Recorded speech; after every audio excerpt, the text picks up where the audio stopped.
हिंदी अध्याय 281 दिव्य अवतरण ads bye पप फ्यूचर। तियानजून गुप्त रूप से रेजर फैंग द्वीप पर पहले से स्थापित उपकरणों के माध्यम से लड़ाई पर नजर रख रही थी। वह जानती थी कि लिन शेन के पास एक विशेष जन्मजात कौशल होना चाहिए, क्योंकि उसने उसे जो वस्तुएं दी थीं उनके बिना उसके लिए कोसिमो को हराना असंभव होता। फिर भी लिन शेन को आकाश में ऐसे उड़ते और घूमते देखना मानो वो समतल जमीन पर हो, जिससे कोसिमो के लिए उतरना मुश्किल हो रहा हो। ये देखकर तियानशुन को आश्चर्य हुआ। ये किस तरह का जन्मजात कौशल है? ये काफी दिलचस्प है। मैंने कभी नहीं सोचा था कि मेरे द्वारा चुना गया रेजर फैंग द्वीप लिन शेन के जन्मजात कौशल के लिए इतना अनुकूल होगा। ये वास्तव में उसका घरेलू मैदान बन गया है। एक म्यूटेटर एक एसेंडर के खिलाफ है और उसके पास हवाई लाभ भी है। कौन इस पर विश्वास करेगा?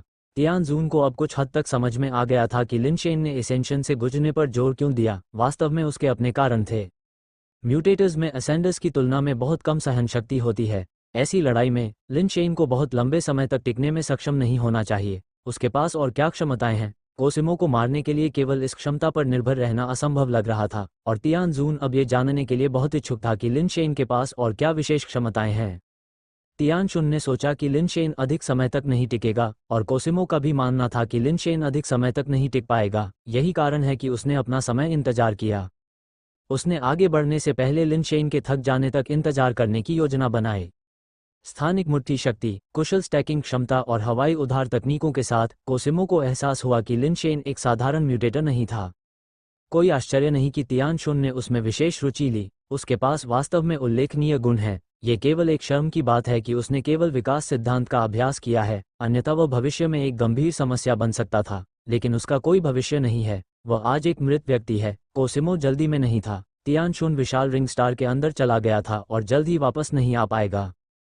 हालांकि कोसिमो के लिए चीजें कुछ अप्रत्याशित हो गईं। लिन शेन ने लगातार हवा में अपना सफिंग ट्रिपल पंच लॉन्च किया, जिससे हर बार कोसिमो ऊपर उड़ गया और नीचे नहीं आ सका। अजीब बात यह है कि मुट्ठी की शक्ति की प्रचंडता के बावजूद लिन शेन ने बिना किसी थकान के इसे जारी रखा, जैसे कि यह अटूट हो। अरे वाह, उसके पास ताकत को जल्दी वापस पाने का हुनर है। इस आदमी का हुनर इतना अजीब कैसे हो सकता है? कोसिमो को तुरंत समस्या का एहसास हो गया। तियानशुन ने इसके बारे में पहले भी सोचा था। लिन शेन के पास जल्दी से ताकत हासिल करने का कौशल होना चाहिए, अन्यथा लगातार ट्रिपल फिस्ट का इस्तेमाल करने से वो बहुत पहले ही थक गया होता। काफी सुखद आश्चर्य है, तियानशुन ने सोचा। उसे धीरे धीरे यह महसूस होने लगा कि विकास कौशल के अपने साधारण अभ्यास के अलावा उसके कौशलों का संग्रह भी काफी अनोखा और अपरंपरागत था।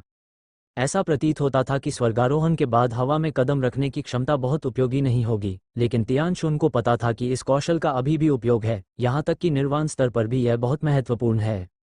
निर्वाण प्राणियों के कई आवासों में जहाँ उड़ान भरना प्रतिबंधित है, वहाँ सामान्य उड़ान क्षमताओं को आसानी से दबाया जा सकता है। लिन शेन की हवा में कदम रखने की क्षमता आरोही अवस्था में शायद ज्यादा काम की न हो, लेकिन बाद में निर्वाण स्तर पर यह बहुत फायदेमंद होगी।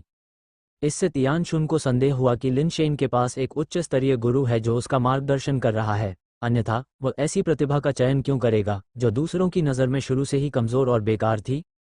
कोसिमो लिन शेन के लगातार मुक्कों से पीड़ित होकर पहले से ही गुस्से में था।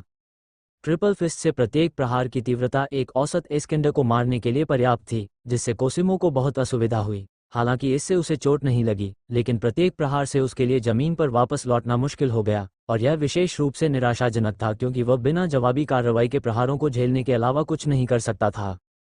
एक विचार के साथ कोसिमो ने एक पालतू हैंडगन निकाली और लिन शेन पर लगातार गोलियां चलाईं, जिससे एक पल में कई असेंशन पालतू जानवर पैदा हो गए।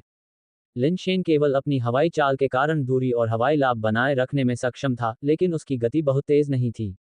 चूंकि कई उड़ने वाले पालतू जानवर लिन शेन पर हमला कर रहे थे, भले ही वह उड़ने वाले पालतू जानवरों से निपटने में कामयाब हो जाए, कोसिमो के पास उतरने का मौका होगा और वह अब ऐसी निष्क्रिय स्थिति में नहीं रहेगा। कोसिमो को केवल एक ही बात से निराशा हुई कि उसके किसी भी पालतू जानवर के पंख नहीं थे। उन्होंने कभी नहीं सोचा था कि पंखों के बिना एसेंशन पालतू जानवरों को उड़ाना नुकसानदेह होगा, इसलिए उन्होंने पंखों वाले एसेंशन पालतू जानवर को प्राप्त करने के लिए कोई समर्पित प्रयास नहीं किया था। यदि अब उसके पास एक पंख वाला एसेंशन पालतू जानवर होता तो वह लिन शेन का पीछा करते हुए उस पर सवार हो सकता था। कोसिमो ने अपने एसेंशन पैड्स को लॉन्च करने के बाद अचानक पाया कि लिन शेन की गति भी बढ़ गई थी, जो एसेंशन पैड्स की लॉन्चिंग गति से भी अधिक तेज हो गई थी। उसने आसानी से पैड्स की टक्कर को चकमा दे दिया। उसने उन पालतू जानवरों की परवाह नहीं की और कोसिमो का पीछा करना जारी रखा तथा उस पर ट्रिपल फिस्ट से हमला करता रहा। अरे, यह आदमी बहुत चालाक है, त्वरण कौशल छुपा रहा है। कोसिमो ने देखा कि उसके असेंशन पालतू जानवर जमीन पर गिर गए। लिन शेन के लिए कोई खतरा नहीं था, सदमे और क्रोध दोनों से भर गया। अब उसे लिन शेन के पीछे हवा में जाने का पछतावा हो रहा था। हालांकि लिन शेन ने उसे वास्तव में घायल नहीं किया था, लेकिन यह एहसास बहुत असहज था, पूरी तरह से निराशाजनक। वास्तव में उसके पास कितने कौशल हैं? तियान शुन भी उतना ही आश्चर्यचकित था। लिन शेन द्वारा प्रदर्शित कौशल में हवा में चलने की क्षमता, ताकत की तीव्र प्राप्ति, त्वरण और घावों को शीघ्र भरने की क्षमता शामिल थी। सामान्यतया एक म्यूटेटर में अधिकतम 3 जन्मजात कौशल होने चाहिए, जिससे तियान जून को एहसास हुआ कि लिन शेन के जन्मजात कौशल में कुछ गड़बड़ हो सकती है। क्या ऐसा हो सकता है कि उसके कौशलों में से कुछ जन्मजात कौशल न हों, बल्कि सफिंग फिस्ट जैसे अर्जित कौशल हों? तियान शुन ने अपने दिल में सोचा।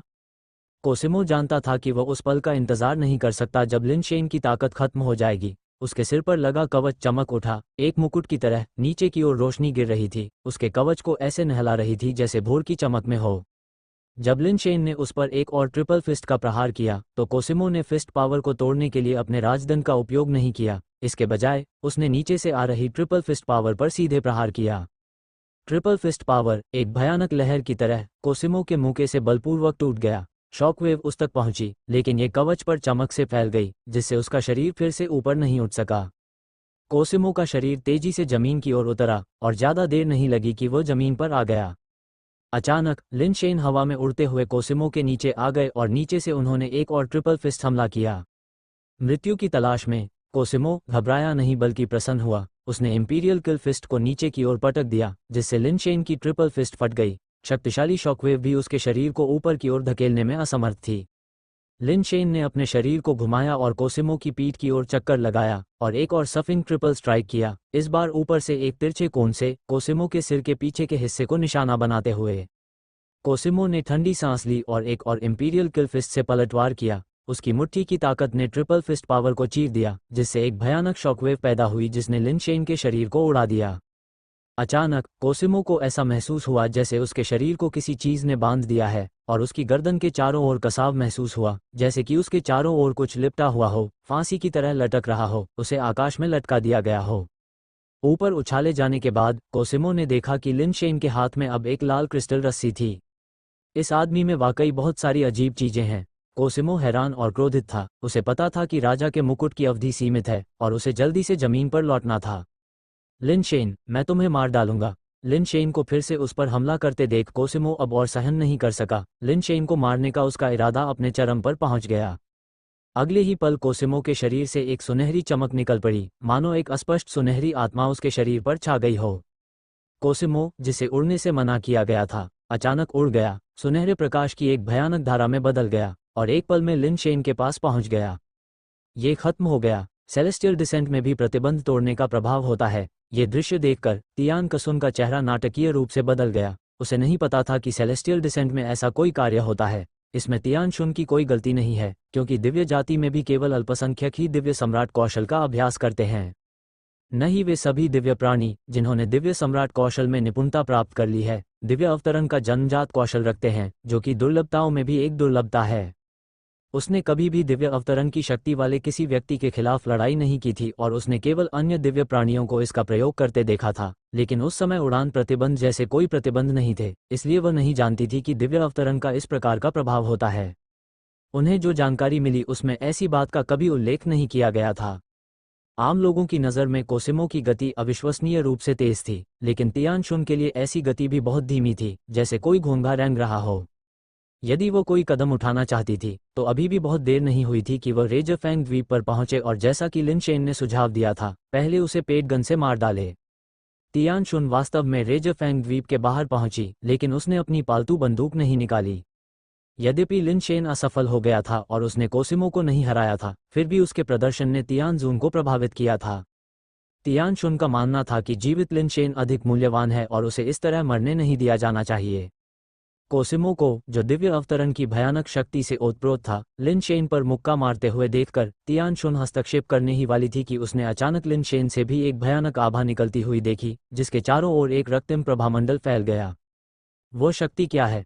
तियान शुन कुछ आश्चर्यचकित हुआ और वह रेजरफैंग द्वीप के बाहर रुक गया, द्वीप पर आक्रमण किए बिना। क्योंकि उसने महसूस किया कि लिन शेन की शक्ति में उतार चढ़ाव सेलेस्टियल डिसेंट के कोसिमो की तुलना में कमज़ोर नहीं था। लड़ाई की छोटी सी अवधि में बलि प्रभामंडल में चढ़ावे की संख्या अनजाने में बढ़ गई थी और विशेषता अंक बेतहाशा बढ़ गए थे। इतने कम समय में वे लगभग 300 अंक तक पहुंच गए थे। मूल रूप से लिन शेन कुछ और देर करना चाहता था। इस दर पर 300 अंक तोड़ने के लिए थोड़ा और प्रयास करना कुछ ही मिनटों का मामला होता। दुर्भाग्य से कोसिमो ने उसे ऐसा अवसर नहीं दिया। सेलेस्टियल डिसेंट ने उड़ान प्रतिबंध को तोड़ दिया और सुनहरे आत्मा शरीर ने कोसिमो को एक शक्तिशाली विशेषता वृद्धि प्रदान की, जिससे उसकी सभी विशेषताएं दोगुनी हो गईं। उनकी विशेषताएं पहले से ही 150 के करीब थीं, दोगुनी होने के बाद वे लगभग 300 तक बढ़ गईं। कोसिमो का वार निर्णायक था। सेलेस्टियल डिसेंट द्वारा दी गई गति और ताकत म्यूटेटर्स की तुलना में कहीं ज्यादा थी। पूर्ण शक्ति और गति के सामने सभी चालें बेकार थीं। यह इंपीरियल किलफिस्ट लिन शेन को टुकड़ों में उड़ाने के लिए पर्याप्त थी। हालांकि जब कोसिमो ने लिन शेन की ओर हमला किया और अपनी मुट्ठी घुमाई तो उसे अपनी आंखों पर विश्वास नहीं हुआ, क्योंकि लिन शेन ने उसकी गति से बचते हुए मुक्का को चकमा दे दिया। और जैसे ही लिन शेन ने साइड स्टेप लिया, वह भी अपना एक मुक्का मारने में कामयाब हो गया। लिन शेन द्वारा इतने लंबे समय तक खेल खेलने के बाद कोसिमो, जिसका मन जानलेवा गुस्से से भरा हुआ था, कल्पना भी नहीं कर सकता था कि लिन शेन उसकी गति से मुकाबला कर सकता है। उसका जानलेवा मुक्का पूरी ताकत से था, जिसका उद्देश्य बिना किसी हिचकिचाहट के लिन शेन को खत्म करना था। कोसिमो अपनी आगे की गति को रोक नहीं सका और यह स्पष्ट नहीं था कि यह उसका चेहरा था जो लिन शेन की मुट्ठी से टकराया था या लिन शेन की मुट्ठी उसके चेहरे से टकराई थी। राजा के मुकुट और दिव्य अवतरण के दोहरे संवर्धन के तहत 9वीं बारी के आरोहण का कवच लिन शेन की मुट्ठी से चकनाचूर हो गया। कोसिमो का हैरान और भयभीत चेहरा कवच के नीचे दिखाई दिया। उसकी अविश्वसनीय आंखों में लिन शेन की मुट्ठी ने उसके चेहरे को विकृत और विकृत कर दिया, अंततः उसका आधा हिस्सा कुचलकर गूदा बना दिया। कोसिमो का शरीर तोप के गोले की तरह एक पल में रेजरफैंग द्वीप की सीमा से बाहर उड़ गया। वह स्टार रिंग में बहुत दूर तक उड़ गया, एक फुटबॉल मैदान के आकार के तैरते हुए रिंग द्वीप पर जा गिरा, जिससे उसका एक कोना टूट गया। उसका पूरा शरीर चट्टानों में धंस गया और अंत में रुक गया। ये कैसे संभव है? तियानशुन ने कोसिमो को शून्य भाव से देखा, जिसका शरीर चट्टानों में दबा हुआ था। उसका केवल आधा सिर बचा था। एक पल के लिए उसे विश्वास करना थोड़ा मुश्किल हो रहा था। वह 9वें टन एसेंशन का कोसिमो था, जिसके पास सेलेस्टियल डिसेंट और क्राउन ऑफ द किंग की दोहरी वृद्धि भी थी। फिर भी उसे एक म्यूटेटर ने सामने से मुक्का मारकर मार डाला। उसने ऐसा कैसे किया? तियानजून ने रेजरफैंग द्वीप पर लिन शेन की ओर देखा। उसकी अभिव्यक्ति अविश्वसनीय रूप से अजीब थी। उस मौके के बाद लिन शेन को अपने शरीर से ताकत खत्म होती हुई महसूस नहीं हुई। इसके बजाय बली हिलों के लिए चढ़ावा तेजी से बढ़ रहा था। कुछ ही देर में 20 से ज्यादा अंक जमा हो गए और वे अभी भी तेजी से बढ़ रहे थे। लिन शेन ने रेजरफैंग द्वीप के बाहर तियानजून को देखा, सीधे ईविल ड्रैगन पर सवार होकर उसके पास गया, थोड़ा झुका और कहा, स्टार लॉर्ड, मैंने आपको निराश नहीं किया है। अब तुम तुरंत ओशन हेवन द्वीप वापस जाओ। अपनी बड़ी बहन को पैराडाइज पैलेस में ले जाओ जहां मैं रहता हूं। आज तुम यहाँ नहीं आए हो, नहीं तुमने कोसिमो को देखा है। तियानशुन ने अचानक ये कुछ वाक्य कहे। स्टार लॉर्ड, लिन शेन थोड़ा चौंक गई। ऐसा कहने का मतलब था कि वह इस घटना का दोष अपने ऊपर लेना चाहती थी, जिस पर पहले सहमति नहीं बनी थी। जैसा मैं कहता हूं वैसा करो, तियानशुन ने मुस्कुराते हुए कहा। उसने मन बना लिया था कि वह लिन शेन की रक्षा करेगी, चाहे कुछ भी हो, भले ही इसका मतलब मेटिची परिवार के खिलाफ हो जाना हो। मेटिची परिवार के बिना मेगेकी अभी भी मौजूद होती। मेशुकी परिवार उसके साथ सहयोग करना चाहता था। हालांकि वे मेटिची परिवार जितने शक्तिशाली नहीं थे, लेकिन लिन शेन जैसी प्रतिभाएं वह जीवन में केवल एक बार ही पा सकती है। ब्रह्मांड के इतिहास में किसी म्यूटेटर द्वारा 9वें टन असेंशन के किसी व्यक्ति को मारना बहुत दुर्लभ था। इस आदमी लिन शेन व तियानजून ने अपना दावा करने का फैसला किया था। लिन शेन ने भी शायद तियानशुन के विचारों को समझ लिया था, इसलिए उसने कुछ और नहीं कहा। सीधे महासागर स्वर्ग द्वीप पर वापस गया, अपनी बड़ी बहन को बुलाया और पैराडाइज पैलेस में गया जहां तियानशुन रहता था। लिन शेन के चले जाने के बाद तियानजून ऐसे चली गई जैसे वह कोसिमो की लाश के पास पहुंच गई हो। उसने लापरवाही से अपना हाथ हिलाया और कोसिमो का शरीर तुरंत राख में बदल गया और गायब हो गया। तियानशुन ने तब रेजरफैंग द्वीप पर सभी उपकरणों को साफ कर दिया और अपने हाथों में छवियों के एक सेट को छोड़कर दुनिया में किसी और को लिन शेन और कोसिमो के बीच लड़ाई या म्यूटेटर की भयानक मुट्ठी शक्ति के बारे में पता नहीं था। जब लिन शेन अपनी बड़ी बहन के साथ पैराडाइज पैलेस के द्वार पर पहुंचे तो पहले से ही लौट चुकी तियानशुन ने व्यक्तिगत रूप से उनका अपने महल में स्वागत किया, यहाँ तक कि उन्होंने लिन मियाओ का हाथ भी प्यार से पकड़ लिया और बार बार उन्हें बहन कहकर पुकारा, जिससे पैराडाइज द्वीप पर मौजूद हर व्यक्ति जिसने ये दृश्य देखा उसकी आंखें लगभग बंद हो गईं। तियान जून ने व्यक्तिगत रूप से लिन शेन और लिन मियाओ के लिए अपने महल में रहने की व्यवस्था की और फिर लिन शेन को अकेले महल के गुंबद हॉल में बुलाया। स्टार लॉर्ड, लिन शेन ने पूछना शुरू किया कि तियान जून ने आगे क्या करने की योजना बनाई है। तियान कसुन लिन शेन के पास गया, उसकी लंबी नाजुक उंगलियां उसके होठों पर दबी हुई थीं और मुस्कुराते हुए चेहरे के साथ कहा, मैंने कहा था कि अगर तुम एक म्यूटेटर के रूप में कोसिमो को मार सकते हो तो तुम अब से मेरे प्रेमी होगे। जब हम अकेले होंगे तो मुझे उम्मीद है कि मैं स्टार लॉर्ड जैसे 2 शब्द नहीं सुनूंगा। तो फिर मैं तुम्हें कैसे संबोधित करूं? लिन शेन तियान शुन की स्पष्टवादिता से अचंभित हो गया। उसने पाया कि वो कुछ हद तक अपने तत्व से बाहर है। आप मुझे जो चाहें कह सकते हैं, तियान जून ने मुस्कुराते हुए कहा और लिन शेन को आश्वस्त करने वाली नज़र से देखा। तियान शुन, लिन शेन ने हिम्मत करके पूछा, मेरे प्रेमी, आप अधिक साहसी, अधिक अंतरंग हो सकते हैं। तियान जून ने लिन शेन को आगे प्रोत्साहित किया। Tian Shun, darling. Tian Shun द्वारा प्रोत्साहित किए जाने पर लिन शेन को अपना साहस बढ़ता हुआ महसूस हुआ। मेटिची परिवार के निर्वाण प्राणी डिजी जब विशालकाय रिंग स्टार पर पहुंचे तो उन्होंने तुरंत परिवार के सदस्यों से कोसिमो के लापता होने के बारे में जान लिया। इससे डिजी को बहुत बुरा पूर्वाभास हुआ और उसने तुरंत तियान शुन से मुलाकात करने की इच्छा प्रकट की। स्टार लॉर्ड, मैंने कोसिमो को क्यों नहीं देखा? डिजी ने तियान शुन को घूरते हुए पूछा।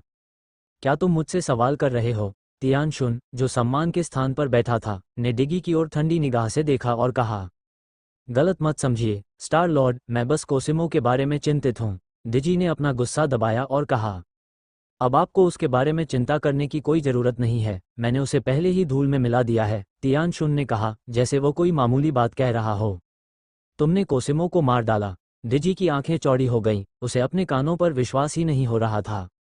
क्या मैं उसे नहीं मार सकता? तियान शुन ने डिगी की ओर ठंडी निगाह से देखा, फिर भी बेपरवाही से बोला, तियान शुन, तुम जानते हो कि कोसिमो हमारे मेटिची परिवार के लिए क्या मायने रखता है। वह हमारी आशा और भविष्य है। तुम्हें उसे क्यों मारना पड़ा? तुम्हें हमारे मेटिची परिवार को इसका स्पष्टीकरण देना होगा।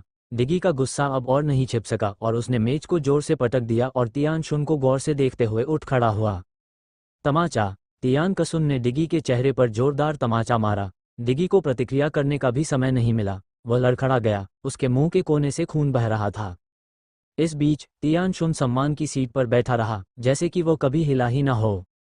क्या ये स्पष्टीकरण आपके लिए पर्याप्त है? यदि नहीं, तो कियाओके को व्यक्तिगत रूप से आने दें। मैं वास्तव में देखना चाहता हूं कि आपका मेटिची परिवार किस तरह का स्पष्टीकरण चाहता है। तियान जून ने शांत भाव से कहा।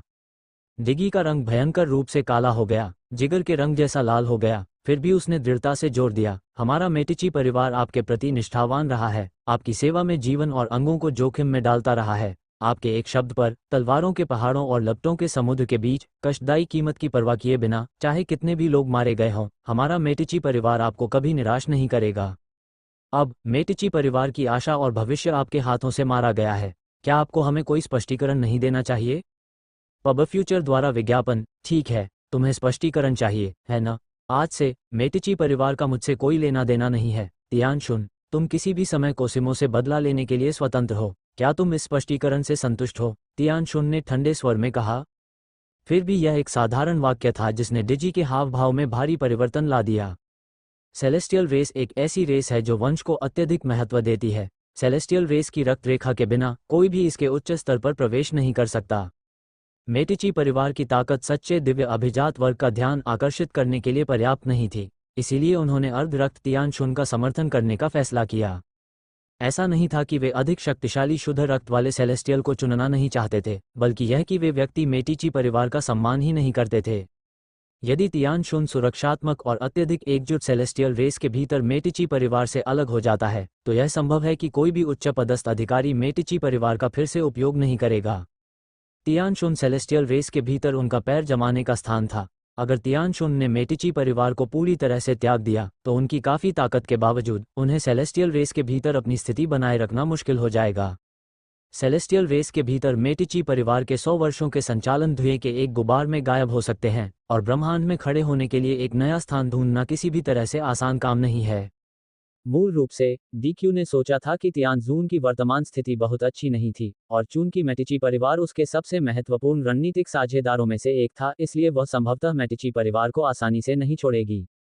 हालांकि तियान शुन के इरादे को देखते हुए ऐसा लग रहा था कि वह वास्तव में मेटिची परिवार को छोड़ देना चाहती थी, जिसका परिणाम वह सहन नहीं कर सकता था। लॉर्ड तियान शुन, आपने गलत समझा है। मेटिची परिवार आपके प्रति पूरी तरह से वफादार है, बिना किसी दूसरे दिल के, और निश्चित रूप से आपको धोखा नहीं देगा। डीक्यूई जल्दी से माफी मांगने के लिए खड़ा हो गया। उसका रवैया अब पहले जैसा टकराव वाला नहीं था। क्या मैं पिछले कुछ सालों में तुम्हारे मेटिची परिवार के साथ इतना अधिक लापरवाह हो गया हूं कि तुम भूल गए हो कि असली मालिक कौन है? तियान शुन ने डीक्वी से ठंडे स्वर में कहा, वापस जाओ और कियाओके से कहो कि मुझे केवल वफादार योद्धाओं और भागीदारों की जरूरत है, न कि ऐसे कुत्तों की जो अपने मालिक के सिर पर चढ़ने की कोशिश करते हैं। भगवान तियान शुन, डीक्यू और भी कुछ कहना चाहता था, लेकिन तियान शुन ने उसे तुरंत रोक दिया। चले जाओ। डीक्यू ने और कुछ कहने की हिम्मत नहीं की, स्वागत कक्ष से सम्मानपूर्वक विदा ली और तुरंत जायंट रिंग स्टार पर अपने परिवार के सदस्यों को खोजने चला गया, ताकि उनसे पूछ सके कि कोसिमो ने हाल ही में क्या किया था। जल्द ही डीक्वी को कोसिमो की लिन शेन से मुलाकात के बारे में पता चला और ये तथ्य भी कि लिन शेन पैराडाइज पैलेस में चले गए थे। डीक्यू ने मोटे तौर पर पूरी कहानी का अनुमान लगा लिया था। मेटिची परिवार हमेशा से तियान शुन के साथ वैवाहिक गठबंधन बनाने की आशा रखता था, ताकि मेटिची परिवार को वास्तव में सेलेस्टियल रेस में एकीकृत किया जा सके। यही कारण था कि उन्होंने मेटिची परिवार के सबसे उत्कृष्ट युवा सदस्य कोसिमो को तियान शुन के करीब लाया था। लेकिन अब ऐसा लग रहा था कि तियान शुन ने मेटिची परिवार के साथ ऐसा गठबंधन बनाने के बारे में कभी नहीं सोचा था। डीक्वी के विचार में लिन शेन कुछ और नहीं बल्कि तियान शुन द्वारा कोसिमो को मारने और मेटिची परिवार को चेतावनी देने के लिए इस्तेमाल किया गया एक बहाना था। तियान शुन कोसिमो को भी उच्च सम्मान नहीं देता था। लिन शेन की तो बात ही छोड़िए, और वह कल्पना भी नहीं कर सकता था कि लिन शेन, एक म्यूटेटर, कोसिमो को मार सकता है, जिसने 9वें मोड़ पर आरोहण प्राप्त किया था। डीक्यू को अपने दिल में ठंडक महसूस हुई और वह तुरंत जायंट रिंग स्टार को छोड़कर मेटिची परिवार के पास वापस चला गया। उसे इस मामले के बारे में परिवार के मुखिया कियाओके को जल्द से जल्द सूचित करना था। अगर इस घटना के कारण तियान शुन ने सचमुच मेटिची परिवार को छोड़ दिया, तो मेटिची परिवार के लिए स्थिति बेहद कठिन हो जाएगी। एक अर्ध नस्ल का संकर, वह बहुत दूर चला गया है। डीक्यू की रिपोर्ट सुनने पर कियाओके ने उस वस्तु को कुचल दिया जिसे वह कई वर्षों से अपने हाथ में लेकर खेल रहा था। परिवार प्रमुख, क्या हमें तियान शुन से संबंध तोड़ लेना चाहिए? डीक्वी ने चिंता में पूछा। कियाओके ने गहरी सांस ली। अभी सही समय नहीं आया है। हमें अभी भी दिव्य न्यायालय में खुद को स्थापित करने के लिए तियान शुन पर निर्भर रहना होगा। मैं बहुत अधीर था। मैंने शुरू में सोचा था कि तियान शुन की वर्तमान कठिन परिस्थिति को देखते हुए हमारे समर्थन के बिना वह शायद ही दिव्य न्यायालय में टिक पाएगी। मुझे उम्मीद नहीं थी कि वह इतनी दृढ़ निश्चयी होगी। हमें मौका देने के बजाय सेलेस्टियल कोर्ट में अपनी सीट छोड़ना पसंद करेगी। यह मेरी गलती है। मैंने तियान जुन को ज्यादा महत्व दिया। आखिरकार वह एक महिला है। वह बहुत भावुक है। मुझे उम्मीद नहीं थी कि वह ये कदम उठाएगी। यह मैं ही था जिसने कोसिमो नामक बच्चे को नुकसान पहुंचाया और तियान शुन के मन में हमारे मेटिची परिवार के प्रति द्वेष पैदा किया, और भविष्य में हमारी स्थिति बहुत कठिन हो जाएगी। मैं जाकर तियान शुन से माफी मांगूंगी, डीक्वी ने दांत पीसते हुए कहा। नहीं, ये पर्याप्त नहीं है। मैं स्वयं यात्रा करूंगा। केवल इसी तरह से हम अपने और तियान शुन के बीच की दुश्मनी को पूरी तरह से खत्म कर सकते हैं, कियाओके ने कहा। ऐसा कैसे हो सकता है? आप हमारे मेटिची परिवार के मुखिया हैं। बाकी सभी अपना सिर झुका सकते हैं, लेकिन आप नहीं। हम सब लड़ते हुए मरना पसंद करेंगे, न कि आपको अपमानित होते देखना। डीक्वी चिंतित था। इसमें कुछ भी अस्वीकार्य नहीं है। कुछ समय तक सहने से शांति मिलती है, पीछे हटने से एक विस्तृत परिदृश्य खुल जाता है। डीक्यू, तुम्हें याद रखना चाहिए, जिस क्षण हमारा मेटिची परिवार हमारे ग्रह लोक से बाहर निकला, हमारा एकमात्र लक्ष्य अपना क्षेत्र बनाना और राजा बनना था। इस लक्ष्य को प्राप्त करने के लिए सब कुछ बलिदान किया जा सकता है, जिसमें मैं भी शामिल हूँ। कियाओके ने तारों वाले आकाश की ओर देखा और अपनी बाहें फैलाईं, मानो पूरे ब्रह्मांड को गले लगाना चाह रही हों। मेटिची परिवार अभी भी पर्याप्त रूप से मजबूत नहीं है। हमें अभी भी धीरज रखने की जरूरत है। मैंने एक गलती की है, और मैं दूसरी गलती करने का जोखिम बिल्कुल नहीं उठा सकता। कोसिमो मर चुका है, लेकिन महान कोसिमो अभी भी वहाँ है। मेटिची परिवार के पास अभी भी उम्मीद है। हमें युवा पीढ़ी के लिए मार्ग प्रशस्त करना होगा, भले ही हमें अपनी गरिमा और मांस और रक्त के साथ पुल बनाने पड़े, ताकि उन्हें ऊपर चढ़ने में मदद मिल सके। अगर मेरे गिरने तक ये रास्ता पूरा नहीं हुआ है, तो मेरे भाई, मैं आपसे विनती करता हूँ कि आप भी ब्रह्मांड के शिखर तक पहुँचने में उनकी सहायता करने के लिए एक पुल बने। अगर एक पीढ़ी सफल नहीं होती, तो 2 पीढ़ियाँ सफल होंगी। अगर 2 पीढ़ियाँ सफल नहीं होती, तो 10। अगर 10 नहीं होती, तो 100। मेरा मानना है कि एक दिन मेटिची परिवार का नाम पूरे ब्रह्मांड में चमकेगा। NOVELBJN.C। ओम। मेटिची परिवार के निर्वाण प्राणी डिजी जब विशालकाय रिंग स्टार पर पहुंचे, तो उन्होंने तुरंत परिवार के सदस्यों से कोसिमो के लापता होने के बारे में जान लिया। इससे डिजी को बहुत बुरा पूर्वाभास हुआ और उसने तुरंत तियान शुन से मुलाकात करने की इच्छा प्रकट की। स्टार लॉर्ड, मैंने कोसिमो को क्यों नहीं देखा? डिजी ने तियानशुन को घूरते हुए पूछा। क्या तुम मुझसे सवाल कर रहे हो? तियानशुन, जो सम्मान के स्थान पर बैठा था, ने डिगी की ओर ठंडी निगाह से देखा और कहा, गलत मत समझिए स्टार लॉर्ड, मैं बस कोसिमो के बारे में चिंतित हूँ। डिजी ने अपना गुस्सा दबाया और कहा, अब आपको उसके बारे में चिंता करने की कोई जरूरत नहीं है, मैंने उसे पहले ही धूल में मिला दिया है। तियानशुन ने कहा, जैसे वो कोई मामूली बात कह रहा हो। तुमने कोसिमो को मार डाला। डिजी की आंखें चौड़ी हो गईं, उसे अपने कानों पर विश्वास ही नहीं हो रहा था। क्या मैं उसे नहीं मार सकता? तियानशुन ने डिगी की ओर ठंडी निगाह से देखा, फिर भी बेपरवाही से बोला, तियानशुन, तुम जानते हो कि कोसिमो हमारे मेटिची परिवार के लिए क्या मायने रखता है, वह हमारी आशा और भविष्य है। तुम्हें उसे क्यों मारना पड़ा? तुम्हें हमारे मेटिची परिवार को इसका स्पष्टीकरण देना होगा। डिगी का गुस्सा अब और नहीं छिप सका और उसने मेज को जोर से पटक दिया और तियानशुन को गौर से देखते हुए उठ खड़ा हुआ। तमाचा। तियानकसुन ने डिगी के चेहरे पर जोरदार तमाचा मारा। डिगी को प्रतिक्रिया करने का भी समय नहीं मिला, वह लड़खड़ा गया, उसके मुंह के कोने से खून बह रहा था। इस बीच तियानशुन सम्मान की सीट पर बैठा रहा, जैसे कि वो कभी हिला ही ना हो। क्या ये स्पष्टीकरण आपके लिए पर्याप्त है? यदि नहीं, तो कियाओके को व्यक्तिगत रूप से आने दें। मैं वास्तव में देखना चाहता हूं कि आपका मेटिची परिवार किस तरह का स्पष्टीकरण चाहता है। तियानजून ने शांत भाव से कहा। डिगी का रंग भयंकर रूप से काला हो गया, जिगर के रंग जैसा लाल हो गया, फिर भी उसने दृढ़ता से जोर दिया, हमारा मेटिची परिवार आपके प्रति निष्ठावान रहा है, आपकी सेवा में जीवन और अंगों को जोखिम में डालता रहा है। आपके एक शब्द पर, तलवारों के पहाड़ों और लपटों के समुद्र के बीच, कष्टदायी कीमत की परवाह किए बिना, चाहे कितने भी लोग मारे गए हों, हमारा मेटिची परिवार आपको कभी निराश नहीं करेगा। अब मेटिची परिवार की आशा और भविष्य आपके हाथों से मारा गया है। क्या आपको हमें कोई स्पष्टीकरण नहीं देना चाहिए? पब फ्यूचर द्वारा विज्ञापन, ठीक है, तुम्हें स्पष्टीकरण चाहिए, है ना? आज से मेटिची परिवार का मुझसे कोई लेना देना नहीं है। तियानशुन, तुम किसी भी समय कोसिमो से बदला लेने के लिए स्वतंत्र हो। क्या तुम इस स्पष्टीकरण से संतुष्ट हो? तियानशुन ने ठंडे स्वर में कहा। फिर भी यह एक साधारण वाक्य था जिसने डिजी के हाव भाव में भारी परिवर्तन ला दिया। सेलेस्टियल रेस एक ऐसी रेस है जो वंश को अत्यधिक महत्व देती है। सेलेस्टियल रेस की रक्त रेखा के बिना कोई भी इसके उच्च स्तर पर प्रवेश नहीं कर सकता। मेटिची परिवार की ताकत सच्चे दिव्य अभिजात वर्ग का ध्यान आकर्षित करने के लिए पर्याप्त नहीं थी, इसीलिए उन्होंने अर्ध रक्त तियानशुन का समर्थन करने का फैसला किया। ऐसा नहीं था कि वे अधिक शक्तिशाली शुद्ध रक्त वाले सेलेस्टियल को चुनना नहीं चाहते थे, बल्कि यह कि वे व्यक्ति मेटिची परिवार का सम्मान ही नहीं करते थे।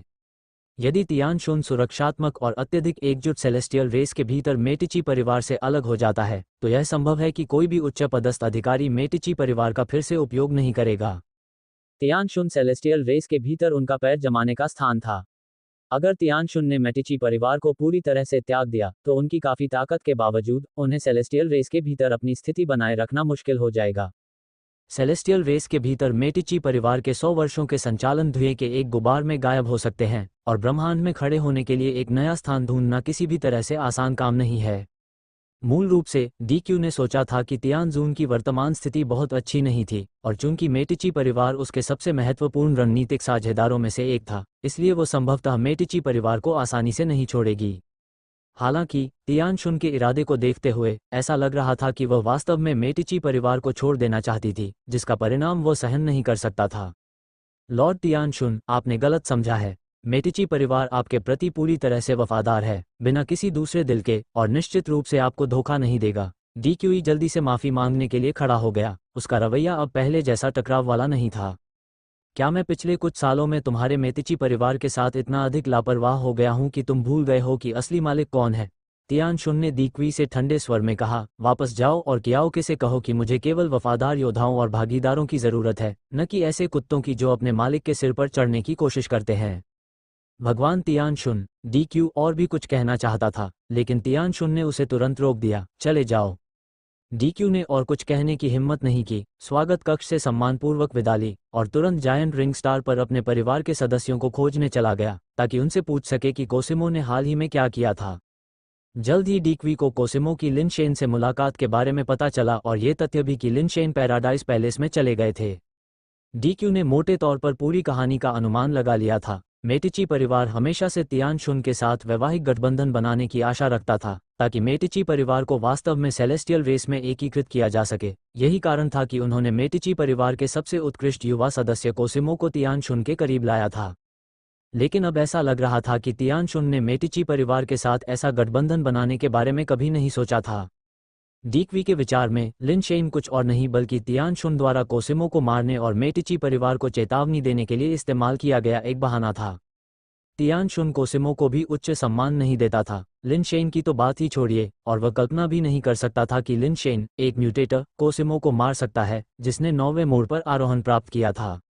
डीक्यू को अपने दिल में ठंडक महसूस हुई और वह तुरंत जायंट रिंग स्टार को छोड़कर मेटिची परिवार के पास वापस चला गया। उसे इस मामले के बारे में परिवार के मुखिया कियाओके को जल्द से जल्द सूचित करना था। अगर इस घटना के कारण तियानशुन ने सचमुच मेटिची परिवार को छोड़ दिया तो मेटिची परिवार के लिए स्थिति बेहद कठिन हो जाएगी। एक अर्ध नस्ल का संकर, वह बहुत दूर चला गया है। डीक्यू की रिपोर्ट सुनने पर कियाओके ने उस वस्तु को कुचल दिया जिसे वह कई वर्षों से अपने हाथ में लेकर खेल रहा था। परिवार प्रमुख, क्या हमें तियानशुन से संबंध तोड़ लेना चाहिए? डीक्वी ने चिंता में पूछा। कियाओके ने गहरी सांस ली। अभी सही समय नहीं आया है। हमें अभी भी दिव्य न्यायालय में खुद को स्थापित करने के लिए तियानशुन पर निर्भर रहना होगा। मैं बहुत अधीर था। मैंने शुरू में सोचा था कि तियानशुन की वर्तमान कठिन परिस्थिति को देखते हुए हमारे समर्थन के बिना वह शायद ही दिव्य न्यायालय में टिक पाएगी। मुझे उम्मीद नहीं थी कि वह इतनी दृढ़ निश्चयी होगी। हमें मौका देने के बजाय सेलेस्टियल कोर्ट में अपनी सीट छोड़ना पसंद करेगी। यह मेरी गलती है। मैंने तियानजुन को ज्यादा महत्व दिया। आखिरकार वह एक महिला है।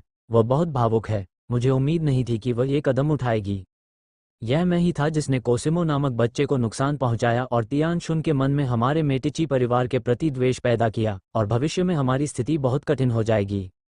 मैं जाकर तियानशुन से माफी मांगूंगी, डीक्वी ने दांत पीसते हुए कहा। नहीं, ये पर्याप्त नहीं है। मैं स्वयं यात्रा करूंगा। केवल इसी तरह से हम अपने और तियानशुन के बीच की दुश्मनी को पूरी तरह से खत्म कर सकते हैं, कियाओके ने कहा। ऐसा कैसे हो सकता है? आप हमारे मेटिची परिवार के मुखिया हैं। बाकी सभी अपना सिर झुका सकते हैं, लेकिन आप नहीं। हम सब लड़ते हुए मरना पसंद करेंगे, न कि आपको अपमानित होते देखना। डीक्वी चिंतित था। इसमें कुछ भी अस्वीकार्य नहीं है। कुछ समय तक सहने से शांति मिलती है, पीछे हटने से एक विस्तृत परिदृश्य खुल जाता है। डीक्यू, तुम्हें याद रखना चाहिए, जिस क्षण हमारा मेटिची परिवार हमारे ग्रह लोक से बाहर निकला, हमारा एकमात्र लक्ष्य अपना क्षेत्र बनाना और राजा बनना था। इस लक्ष्य को प्राप्त करने के लिए सब कुछ बलिदान किया जा सकता है, जिसमें मैं भी शामिल हूँ। कियाओके ने तारों वाले आकाश की ओर देखा और अपनी बाहें फैलाईं, मानो पूरे ब्रह्मांड को गले लगाना चाह रही हों। मेटिची परिवार अभी भी पर्याप्त रूप से मजबूत नहीं है। हमें अभी भी धीरज रखने की जरूरत है। मैंने एक गलती की है और मैं दूसरी गलती करने का जोखिम बिल्कुल नहीं उठा सकता। कोसिमो मर चुका है, लेकिन महान कोसिमो अभी भी वहां है। मेटिची परिवार के पास अभी भी उम्मीद है। हमें युवा पीढ़ी के लिए मार्ग प्रशस्त करना होगा, भले ही हमें अपनी गरिमा और मांस और रक्त के साथ पुल बनाने पड़े, ताकि उन्हें ऊपर चढ़ने में मदद मिल सके। अगर मेरे गिरने तक ये रास्ता पूरा नहीं हुआ है तो मेरे भाई, मैं आपसे विनती करता हूं कि आप भी ब्रह्मांड के शिखर तक पहुंचने में उनकी सहायता करने के लिए एक पुल बने। अगर एक पीढ़ी सफल नहीं होती तो 2 पीढ़ियां सफल होंगी। अगर 2 पीढ़ियां सफल नहीं होती तो 10, अगर 10 नहीं होती तो 100। मेरा मानना है कि एक दिन मेटिची परिवार का नाम पूरे ब्रह्मांड में चमकेगा। NOVELBJN.C। ओम लिन शेन और वान परिवार के बीच की दुश्मनी केवल कुछ बड़े कुलों को ही पता थी। ज्यादातर लोगों को इस विवाद के बारे में पता नहीं था। उनकी सबसे बड़ी चिंता किंग जिया द्वारा मानवता के लिए पेश की गई चुनौती थी। इतने लंबे समय तक किंग जिया ने कई मनुष्यों के साथ युद्ध किया था और अभी तक उसे एक भी हार का सामना नहीं करना पड़ा था। किंग जिया एक स्थान पर बैठकर चुनौतियों को स्वीकार करने से लेकर द्वंद्व युद्ध के लिए सक्रिय रूप से मनुष्यों की खोज करने तक पहुंच गया था। रियल्म किंग ग्रह पर रहने वाले मनुष्य किंग जिया का सामना करने पर लगभग सहज रूप से पीछे मुड़कर भाग जाते थे, जो कि इसे देखने वालों के लिए बहुत अपमानजनक था। कई लोगों ने पहले ही किंग जिया को हराने के लिए वेई वुफू और ओयांग यूडू जैसे शीर्ष मानव सेनानियों की मांग शुरू कर दी थी। ये दुर्भाग्यपूर्ण था कि सीकॉर्न बेस पर लड़ाई के बाद ओयांग यूडू और बाई शेनफेई दोनों को उनके परिवारों द्वारा जमीन पर ही रोक दिया गया था और उनके पास रियल्म किंग ग्रह पर लौटने का कोई मौका नहीं था।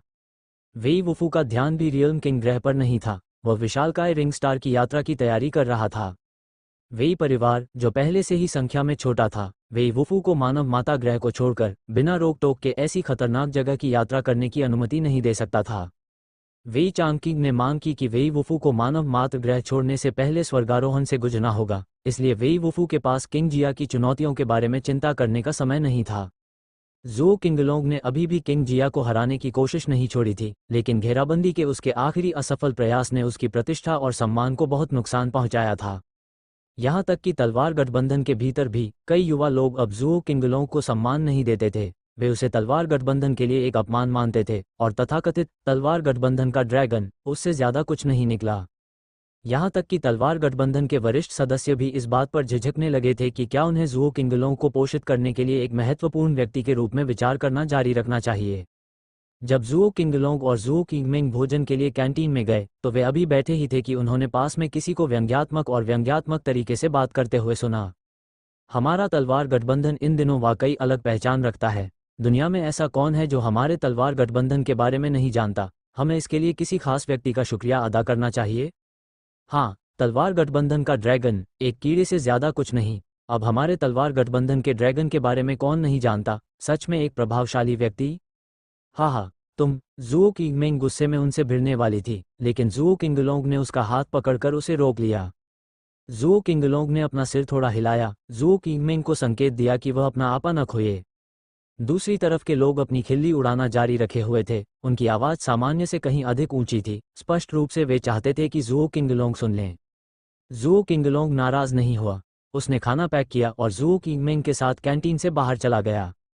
अगर वह अकेला होता तो जुओ किंगलोंग आसानी से उन्हें अनदेखा कर सकता था और खाना जारी रख सकता था। इससे कोई फर्क नहीं पड़ता था कि वे क्या कहते हैं।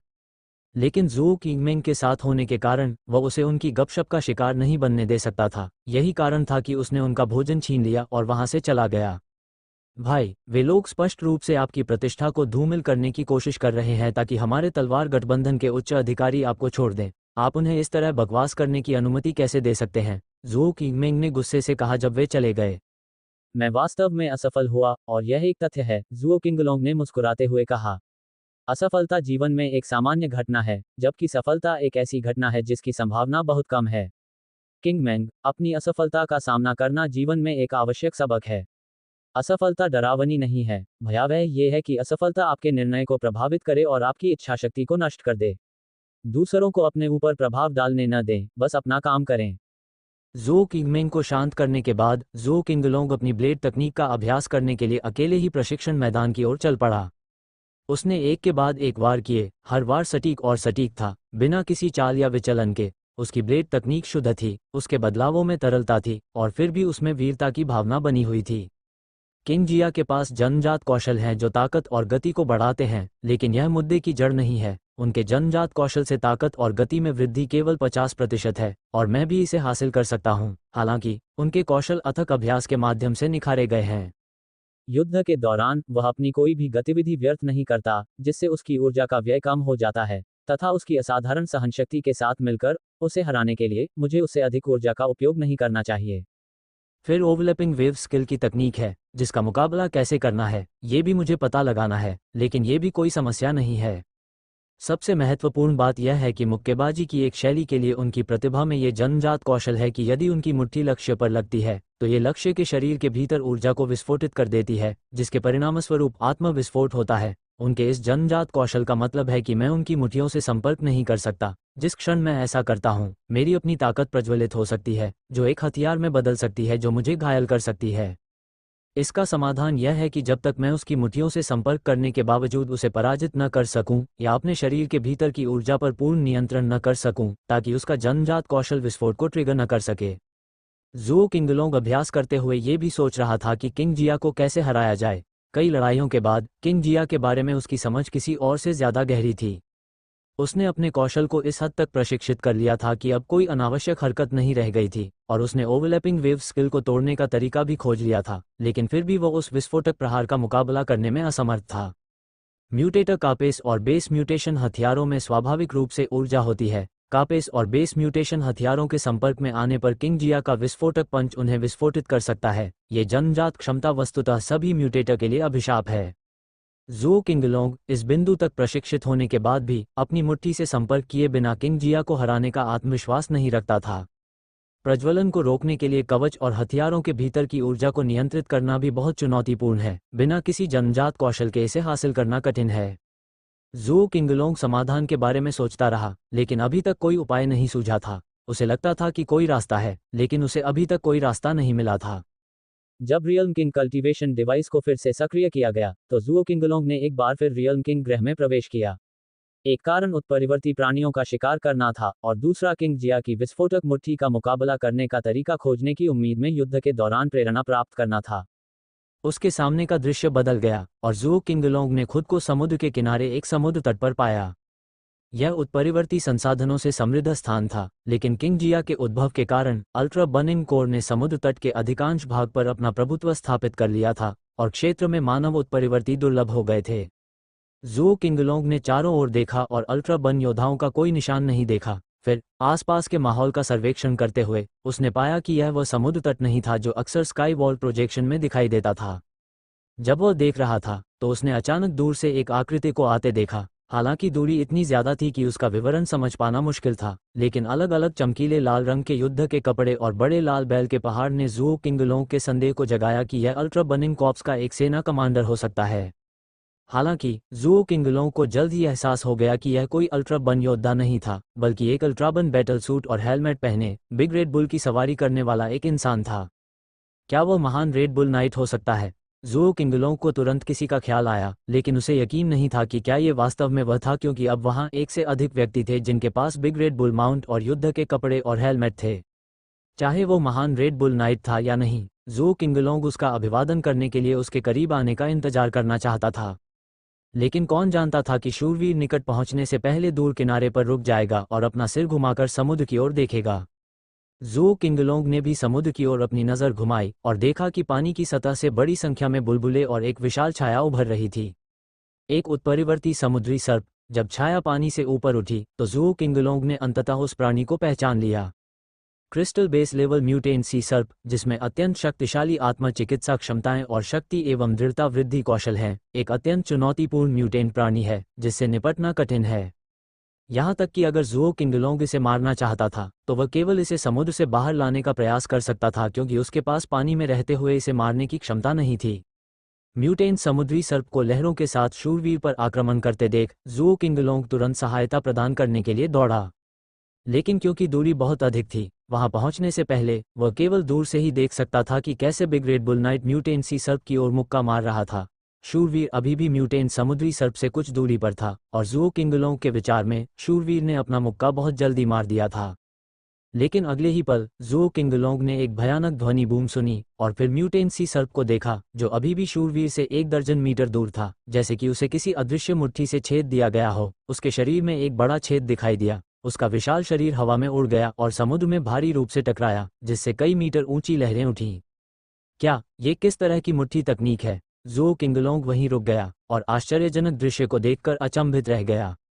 ग्रेट रेड बुल नाइट की अपार शक्ति निश्चित रूप से विस्मयकारी थी, लेकिन यह स्थानिक मुट्ठी शक्ति थी जिसने उत्परिवर्ती समुद्री सर्प को नष्ट कर दिया, जिसने वास्तव में उसे महसूस कराया कि शक्ति विश्वास से परे थी।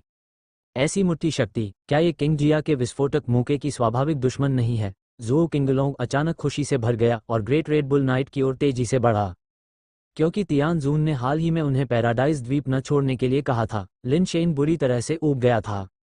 एक रात खुद को रोक न पाने के कारण वह अपने मन को शांत करने के लिए रियल्म किंग ग्रह पर चला गया। चूंकि उसकी बेस म्यूटेशन दर पहले से ही पूरी हो चुकी थी और उसे अब बेस म्यूटेशन द्रव की आवश्यकता नहीं थी, इसलिए लिन शेन ने बेस वेरिएंट प्राणियों का शिकार करने की योजना नहीं बनाई थी और वह बस इधर उधर भटक रहा था। कौन जानता था कि उत्परिवर्ती समुद्री सर्प इतना बदकिस्मत होगा कि उसे निगलने के लिए समुद्र तट पर दौड़ेगा, इसलिए उसने लापरवाही से एक सफिंग फिस्ट का प्रयोग किया। जब म्यूटेंट सी सर्प समुद्र में गिरा तो पंच से हुआ विशाल छेद तेजी से भरने लगा। अब लिन शेन पर हमला करने की हिम्मत नहीं हुई, वह पलट गया और वापस समुद्र की गहराई में भाग गया। मैं ज़ुओ किंगलोंग हूँ, क्या मैं पूछ सकता हूँ कि आपको कैसे संबोधित करूँ? ज़ुओ किंगलोंग ने लिन शेन के पास जाकर मुट्ठी और हथेली से सलामी देकर उनका अभिवादन किया। अन्य लोग मुझे महान रेड बुल नाइट कहते हैं। लिन शेन ने बोलते समय जानबूझकर अपनी आवाज़ बदल दी। वह नहीं चाहता था कि दूसरों को पता चले कि वह एक एलियन दुनिया में रहते हुए भी रियल्म किंग ग्रह में प्रवेश कर सकता है।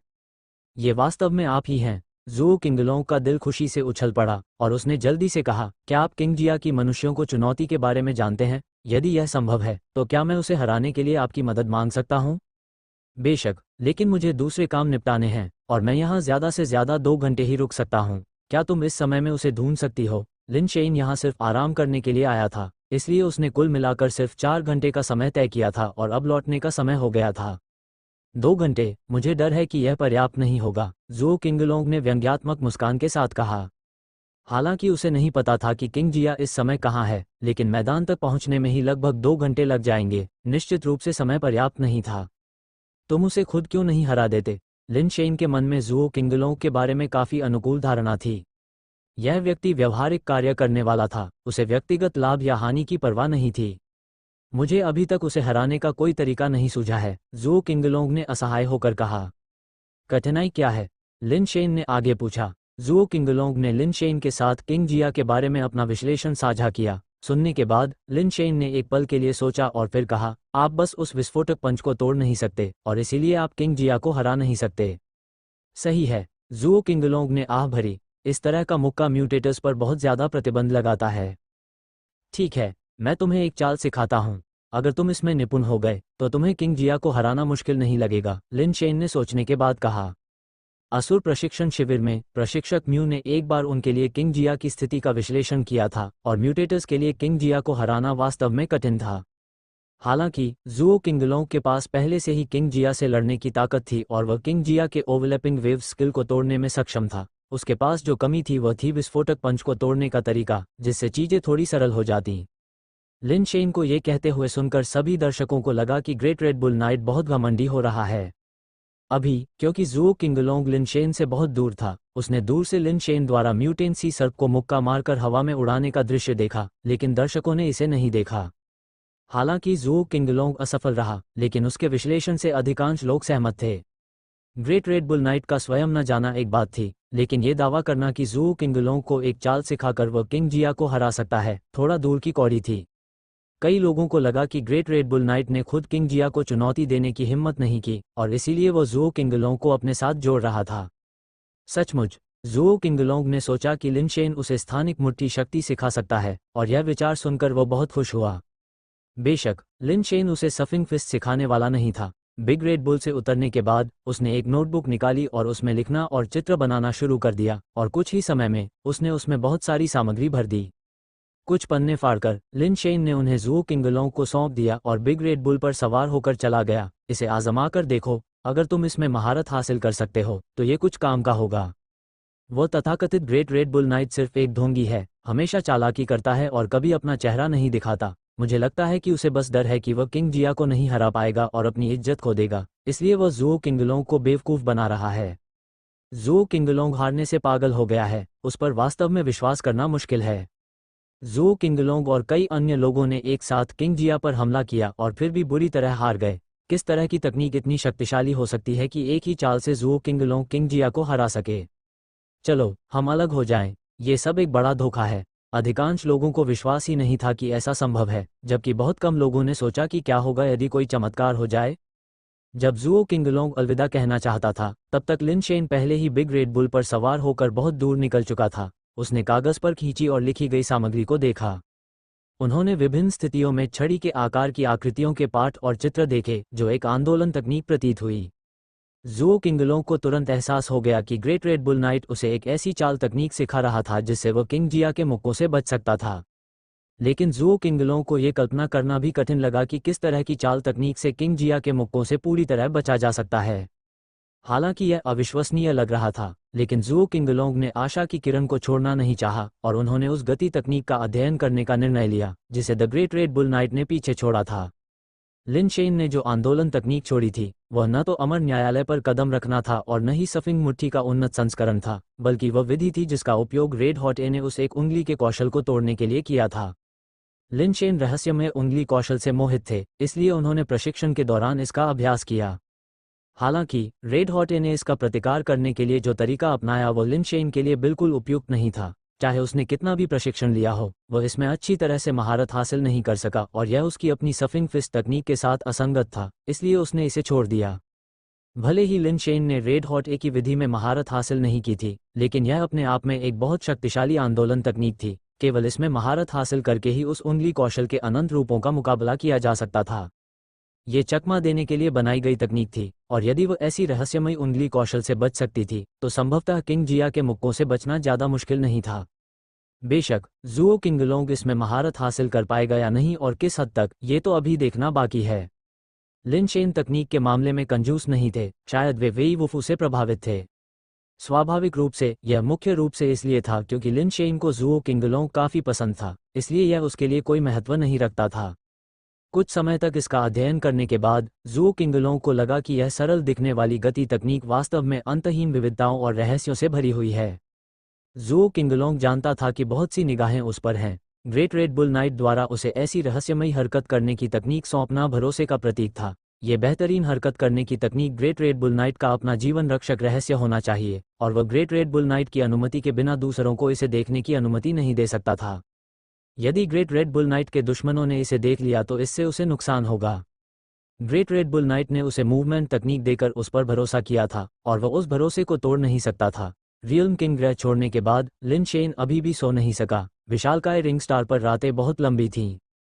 लिन शेन ने फिर से टेलीपोर्ट किया, हालांकि इस बार वह रियल्म किंग ग्रह की ओर नहीं गया बल्कि रिंग माउंटेन ग्रह की ओर गया। वेई वुफू का आदिम अंडा अभी तक वितरित नहीं किया गया था और वह ऊपर नहीं चढ़ सकता था, लेकिन वह इस बीच में आरोहण संसाधन इकट्ठा करना शुरू कर सकता था। जिस स्थान से वह पिछली बार निकला था वहां पहुंचकर लिन शेन ने सबसे पहले उस उत्परिवर्तित टेरोसॉर अंडे की जांच की। अंडा अभी भी वही था और उत्परिवर्तित टेरोसॉरस रिंग माउंटेन के अंदर नहीं था। लिन शेन ने एक पल के लिए सोचा और उत्परिवर्तित टेरोसॉर अंडे को बाहर निकालने का अवसर खोजने से पहले पैराडाइज पैलेस छोड़ने तक इंतजार करने का फैसला किया। उसकी बड़ी बहन को ऊपर उठने की जरूरत थी और जीवेज, डेथ पाउडर और फ्रॉस्ट स्पोर्ट्समैन जैसे पालतू जानवरों को भी ऊपर उठने की जरूरत थी। उसे और अधिक उत्परिवर्तित आरोही अंडे खोजने थे। पहाड़ से उतरने के बाद लिन शेन ने अन्य रिंग पर्वतों का दौरा किया और विभिन्न ड्रैगन प्रकार के प्राणियों को देखा, जिनमें से अधिकांश आरोही स्तर पर थे। हालांकि उत्परिवर्तित प्राणियों की संख्या इतनी अधिक नहीं थी और उत्परिवर्तन दर रियल्म किंग ग्रह जितनी अधिक नहीं थी। 1 दर्जन से अधिक रिंग पर्वतों से गुजरने के बाद लिन शेन ने अंततः एक और उत्परिवर्तित प्राणी देखा। ये चीज़ क्या है?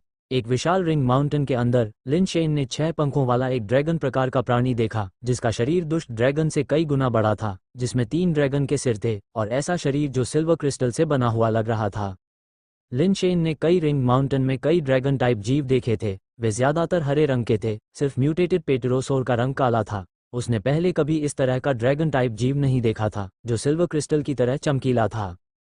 Ads by Pub Future. इसके अलावा ये प्राणी बहुत अधिक प्रभावशाली था। इसके विशाल शरीर से उत्पन्न दबाव कुछ ऐसा नहीं था जिसकी तुलना सामान्य आरोही प्राणी कर सकें।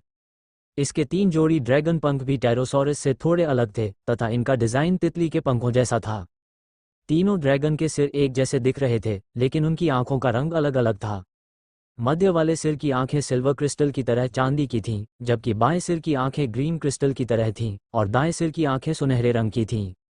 लिन शेन ने सोचा कि यह आदमी संभवतः उत्परिवर्तित आरोही प्राणी था, लेकिन वह नहीं जानता था कि यह किस स्तर का आरोही प्राणी था। इसके भव्य स्वरूप से ही उन्होंने अनुमान लगाया कि यह निम्न स्तर का नहीं है। अफसोस की बात है कि इस रिंग माउंटेन में कोई भी असेंशन अंडे नहीं पाए गए। ये प्राणी, जो दुष्ट ड्रैगन से भी अधिक प्रभावशाली था, लिन शेन वास्तव में उसे सवारी के रूप में रखना चाहता था। इस पर सवारी करना निश्चित रूप से अविश्वसनीय रूप से अच्छा होगा। लड़कियों को लुभाने के लिए इस गाड़ी पर सवार होकर कौन लड़की इसका विरोध कर सकती है? जब लिन शेन इस पर विचार कर रहा था, अचानक उसने 3 सिर वाले ड्रैगन के तीनों सिर ऊपर उठते हुए देखे और एक रूह कंपा देने वाली ड्रैगन दहाड़ निकाली। अगले ही पल लिन शेन ने 3 ड्रैगन सिरों के मुंह से 3 अलग अलग जीवन आधारों को उड़ते हुए देखा। इससे लिन शेन काफी डर गया। उसने सोचा कि 3 सिर वाले ड्रैगन ने उसे खोज लिया है और वह हमला करना चाहता है। वह तेजी से वापस उड़ गया, लेकिन उसने रिंग माउंटेन के बाहर उड़ रहे 3 लाइफ बेस को नहीं देखा, इसलिए संभवतः वे उस पर हमला नहीं कर रहे थे। क्या उस आदमी के पास 3 जीवन आधार हैं? लिन शेन को अचानक एहसास हुआ कि 3 सिर वाले ड्रैगन के पास वास्तव में 3 जीवन आधार थे। इससे पहले उसने कभी भी 3 जीवन आधारों वाला कोई आरोही प्राणी नहीं देखा था। उसने हमेशा आगे बढ़ने के लिए प्राइमल एग्स का बहुत मेहनत से इस्तेमाल किया था, हमेशा किनारे पर, और उसका बेस म्यूटेशन टैलेंट लॉटरी निकालने जैसा था। ज्यादा से ज्यादा वह डबल लाइफ बेस के साथ समाप्त होता। फिर भी इस चीज में वास्तव में एक ट्राई लाइफ बेस था। ये बस अपमानजनक था। लिन शेन वापस चोटी पर चढ़ गया और चुपके से रिंग माउंटेन में झांका। वहां उसने 3 सिर वाले ड्रैगन को अपने 3 जीवन आधारों के साथ खेलते हुए देखा। अपने जीवन आधारों के साथ खेलते हुए बहुत मजा आ रहा था। NO वेल B IN.C ओम। इसके 3 जीवन आधार 3 ढाल थे। हरा क्रिस्टल ढाल गोल था, रजत क्रिस्टल ढाल लोहे के आकार का था और स्वर्ण क्रिस्टल ढाल कुछ हद तक गंगा ढाल जैसा था। प्रत्येक ढाल के भीतर एक ड्रैगन के आकार की प्रकाश छाया थी, जो संभवतः जीवन आधार की आत्मा थी। ये वास्तव में एक त्रिजीवन आधार है, न कि तीन में विभाजित एक जीवन आधार। लिन शेन ने पुष्टि की जब उसने ढालों के अंदर आत्माओं को देखा तो उसे विश्वास हो गया कि तीन सिर वाला ड्रैगन निस्संदेह एक उत्परिवर्ती था। लिन शेन के दिमाग में एक विचार कौड़ा था, इस प्राणी के पास तीन जीवन आधार हैं, जो खजानों में एक अत्यंत दुर्लभ खजाना है। यह अफसोस की बात है कि इसने एक आरोही अंडा नहीं पैदा किया है। अगर मैं इसे मार दूं तो मुझे केवल तीन जीवन आधार ही मिलेंगे, जो इसके वास्तविक मूल्य की तुलना में एक अविश्वसनीय बर्बादी है। अगर मैं डेथ पाउडर के सर्वोच्च आत्मा संचयन कौशल का उपयोग करूं, तो ड्रैगन प्रकार के प्राणियों पर जिविस के दमनकारी प्रभाव के साथ, मुझे आश्चर्य है कि क्या मैं इस जंगली ड्रैगन प्रकार के प्राणी को अपना स्वामी मानने के लिए मजबूर कर सकता हूं। लिन शेन को लगा कि यह कोशिश करने लायक है, हालांकि पहले उसे ड्रैगन प्रकार के प्राणियों के खिलाफ सर्वोच्च आत्मा संचयन की डराने वाली शक्ति को बढ़ाने की जरूरत थी। ये सबसे अच्छा होगा यदि डेथ पाउडर और जिविस पहले चढ़ जाएं, प्रभाव शायद बेहतर होगा। उन्हें ऊपर उठाने के लिए उसके पास वर्तमान में उपयुक्त आरोही अंडे की कमी थी, और चूंकि लिन शेन खुद ऊपर नहीं चढ़े थे, इसलिए उनके आरोही होने के बाद उन्हें सक्रिय नहीं किया जा सकेगा। लिन शेन को पहले डेथ पाउडर के सर्वोच्च आत्मा संचयन कौशल को बढ़ाने का ही कोई तरीका मिल सकता था। माफ करना, छोटे ड्रैगन बच्चों, इस तीन सिर वाले ड्रैगन माउंट की खातिर आपको बलिदान देना होगा। लिन शेन ने उन साधारण ड्रैगन प्रकार के प्राणियों को मारने के लिए डेथ पाउडर लिया।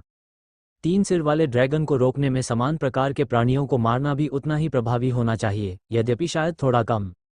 लेकिन इससे कोई फर्क नहीं पड़ता था। जब तक वो अधिक प्रकार के ड्रैगन प्रकार के प्राणियों को मारता रहेगा, तब तक निवारण बढ़ता रहेगा।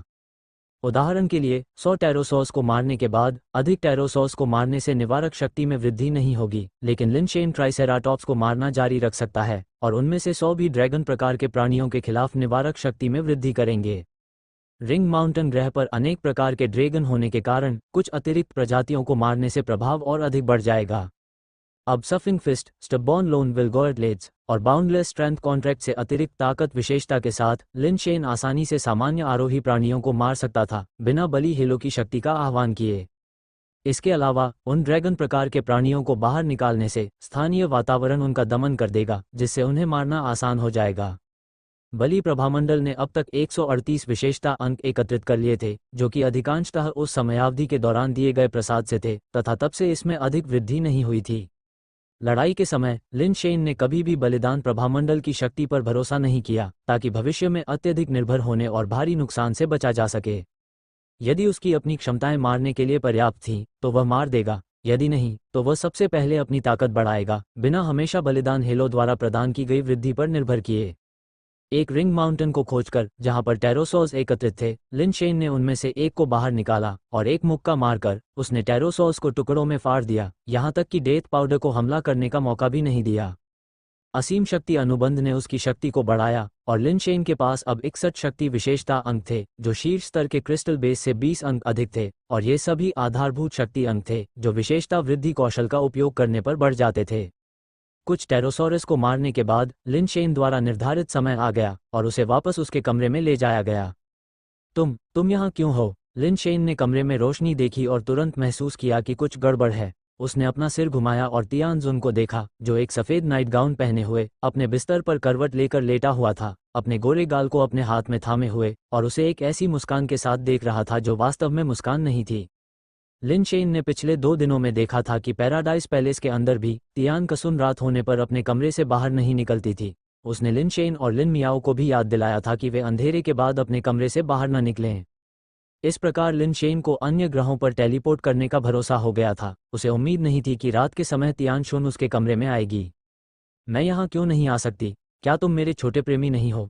मेरे छोटे प्रेमी के कमरे में होने में क्या बुराई है? तियान कसुन ने अपना हाथ बढ़ाया, लिन शेन का हाथ पकड़ा और उसे सीधे अपनी बाहों में खींच लिया। मेरे छोटे प्रेमी, क्या तुम वो काम नहीं करना चाहते जो प्रेमियों को करना चाहिए? सेक्सी एंजल किसे पसंद नहीं आती? दुर्भाग्य से लिन शेन के लिए शुरू से अंत तक उसे सिर्फ मोज़ेक का धुंधलापन ही दिखाई दिया और आकर्षण पूरी तरह से छूट गया। तियानजुन इस बात से अनजान थी कि उसने तैयार होने में जो मेहनत की थी और जो उसे एक मोहक मुद्रा लग रही थी, जो वास्तव में काफी मोहक थी, उसे लिन शेन बिल्कुल भी नहीं देख सकता था। वे दोनों बिस्तर पर एक दूसरे के बगल में लेट गए। तियानजुन ने पीछे से लिन शेन को गले लगाया, उसके पंख भी उसके शरीर के चारों ओर लिपटे हुए थे। हालांकि लिन शेन तियानजून की शक्ल नहीं देख सका, लेकिन उसकी पीठ से आ रही नर्म और उछाल भरी सनसनी बहुत वास्तविक थी, और इसने अभी भी उसके दिल की धड़कनें बढ़ा दी और उसका दिमाग भटक गया। बाई शेनफी पर मोज़ेक गायब हो जाने के बाद और वह बहुत सुंदर हो गई। अब तियानजुन के पास मोज़ेक है। क्या ऐसा हो सकता है कि फायर सीट के पास विशेष रूप से सुंदरियां हैं? मुझे आश्चर्य है कि तियानजुन वास्तव में कैसी दिखती है। बाई शेनफी की तुलना में कौन अधिक सुंदर होगी? लिन शेन अपनी आदर्श महिला के बारे में कल्पना करने से खुद को रोक नहीं सका, और जितना अधिक वह इसके बारे में सोचता उतना ही वह गर्म महसूस करता। प्रेमियों को क्या करना चाहिए? लिन शेन का गला सूख गया और उसकी आवाज़ कुछ कर्कश हो गई। आपको क्या लगता है कि प्रेमियों को क्या करना चाहिए? तियानजून ने लिन शेन की उंगलियों को अपनी उंगलियों से छेड़ा, जिससे उसकी आवाज़ इतनी कामुक हो गई कि ऐसा लगा कि हड्डियां पिघल जाएंगी। ऐसा तो नहीं हो सकता, है ना? लिन शेन ने अपने होंठ चाटे, हर पल उसके होंठ सूखते जा रहे थे। वो कौन सा है? तियान कसुन ने लिन शेन की उंगलियों से खेलते हुए बेपरवाही से पूछा। वो जिसके बारे में तुम सोच रहे हो। लिन शेन तियानशुन की ओर पीठ करके खड़ा रहा और पीछे मुड़ने का कोई इरादा नहीं दिखा रहा था। उसे यह एहसास बहुत अच्छा लगा। अगर वह पलटकर मोज़ेक का एक धुंधलापन देखता तो निश्चित रूप से उसकी सारी इच्छाएं शांत हो जातीं। तुम अच्छे इंसान नहीं हो, तुम ऐसी शरारती बातें कैसे सोच सकते हो? तियान कसुन के हाथ लिन शेन की छाती पर फिसल रहे थे, उसकी उंगलियां उसकी छाती की मांसपेशियों पर धीरे धीरे फिसल रही थीं। लिन शेन ने अपनी आंखें बंद कर लीं, इसलिए नहीं कि वह उत्तेजना सहन नहीं कर सकता था, बल्कि इसलिए कि वह मोज़ेक को उसे बेतरतीब ढंग से छूते हुए नहीं देखना चाहता था। क्या शरारती बात है? लिन शेन ने अपनी आंखें बंद करके पूछा। पब फ्यूचर द्वारा विज्ञापन। शरारती चीजें स्वाभाविक रूप से बुरी चीजें होती हैं। तियानजून ने लिन शेन के कान में फुसफुसाया, उसकी सांस उसके दिल को गुदगुदा रही थी। कितना बुरा? ये सब इस बात पर निर्भर करता है कि आपका दिल कितना खराब है।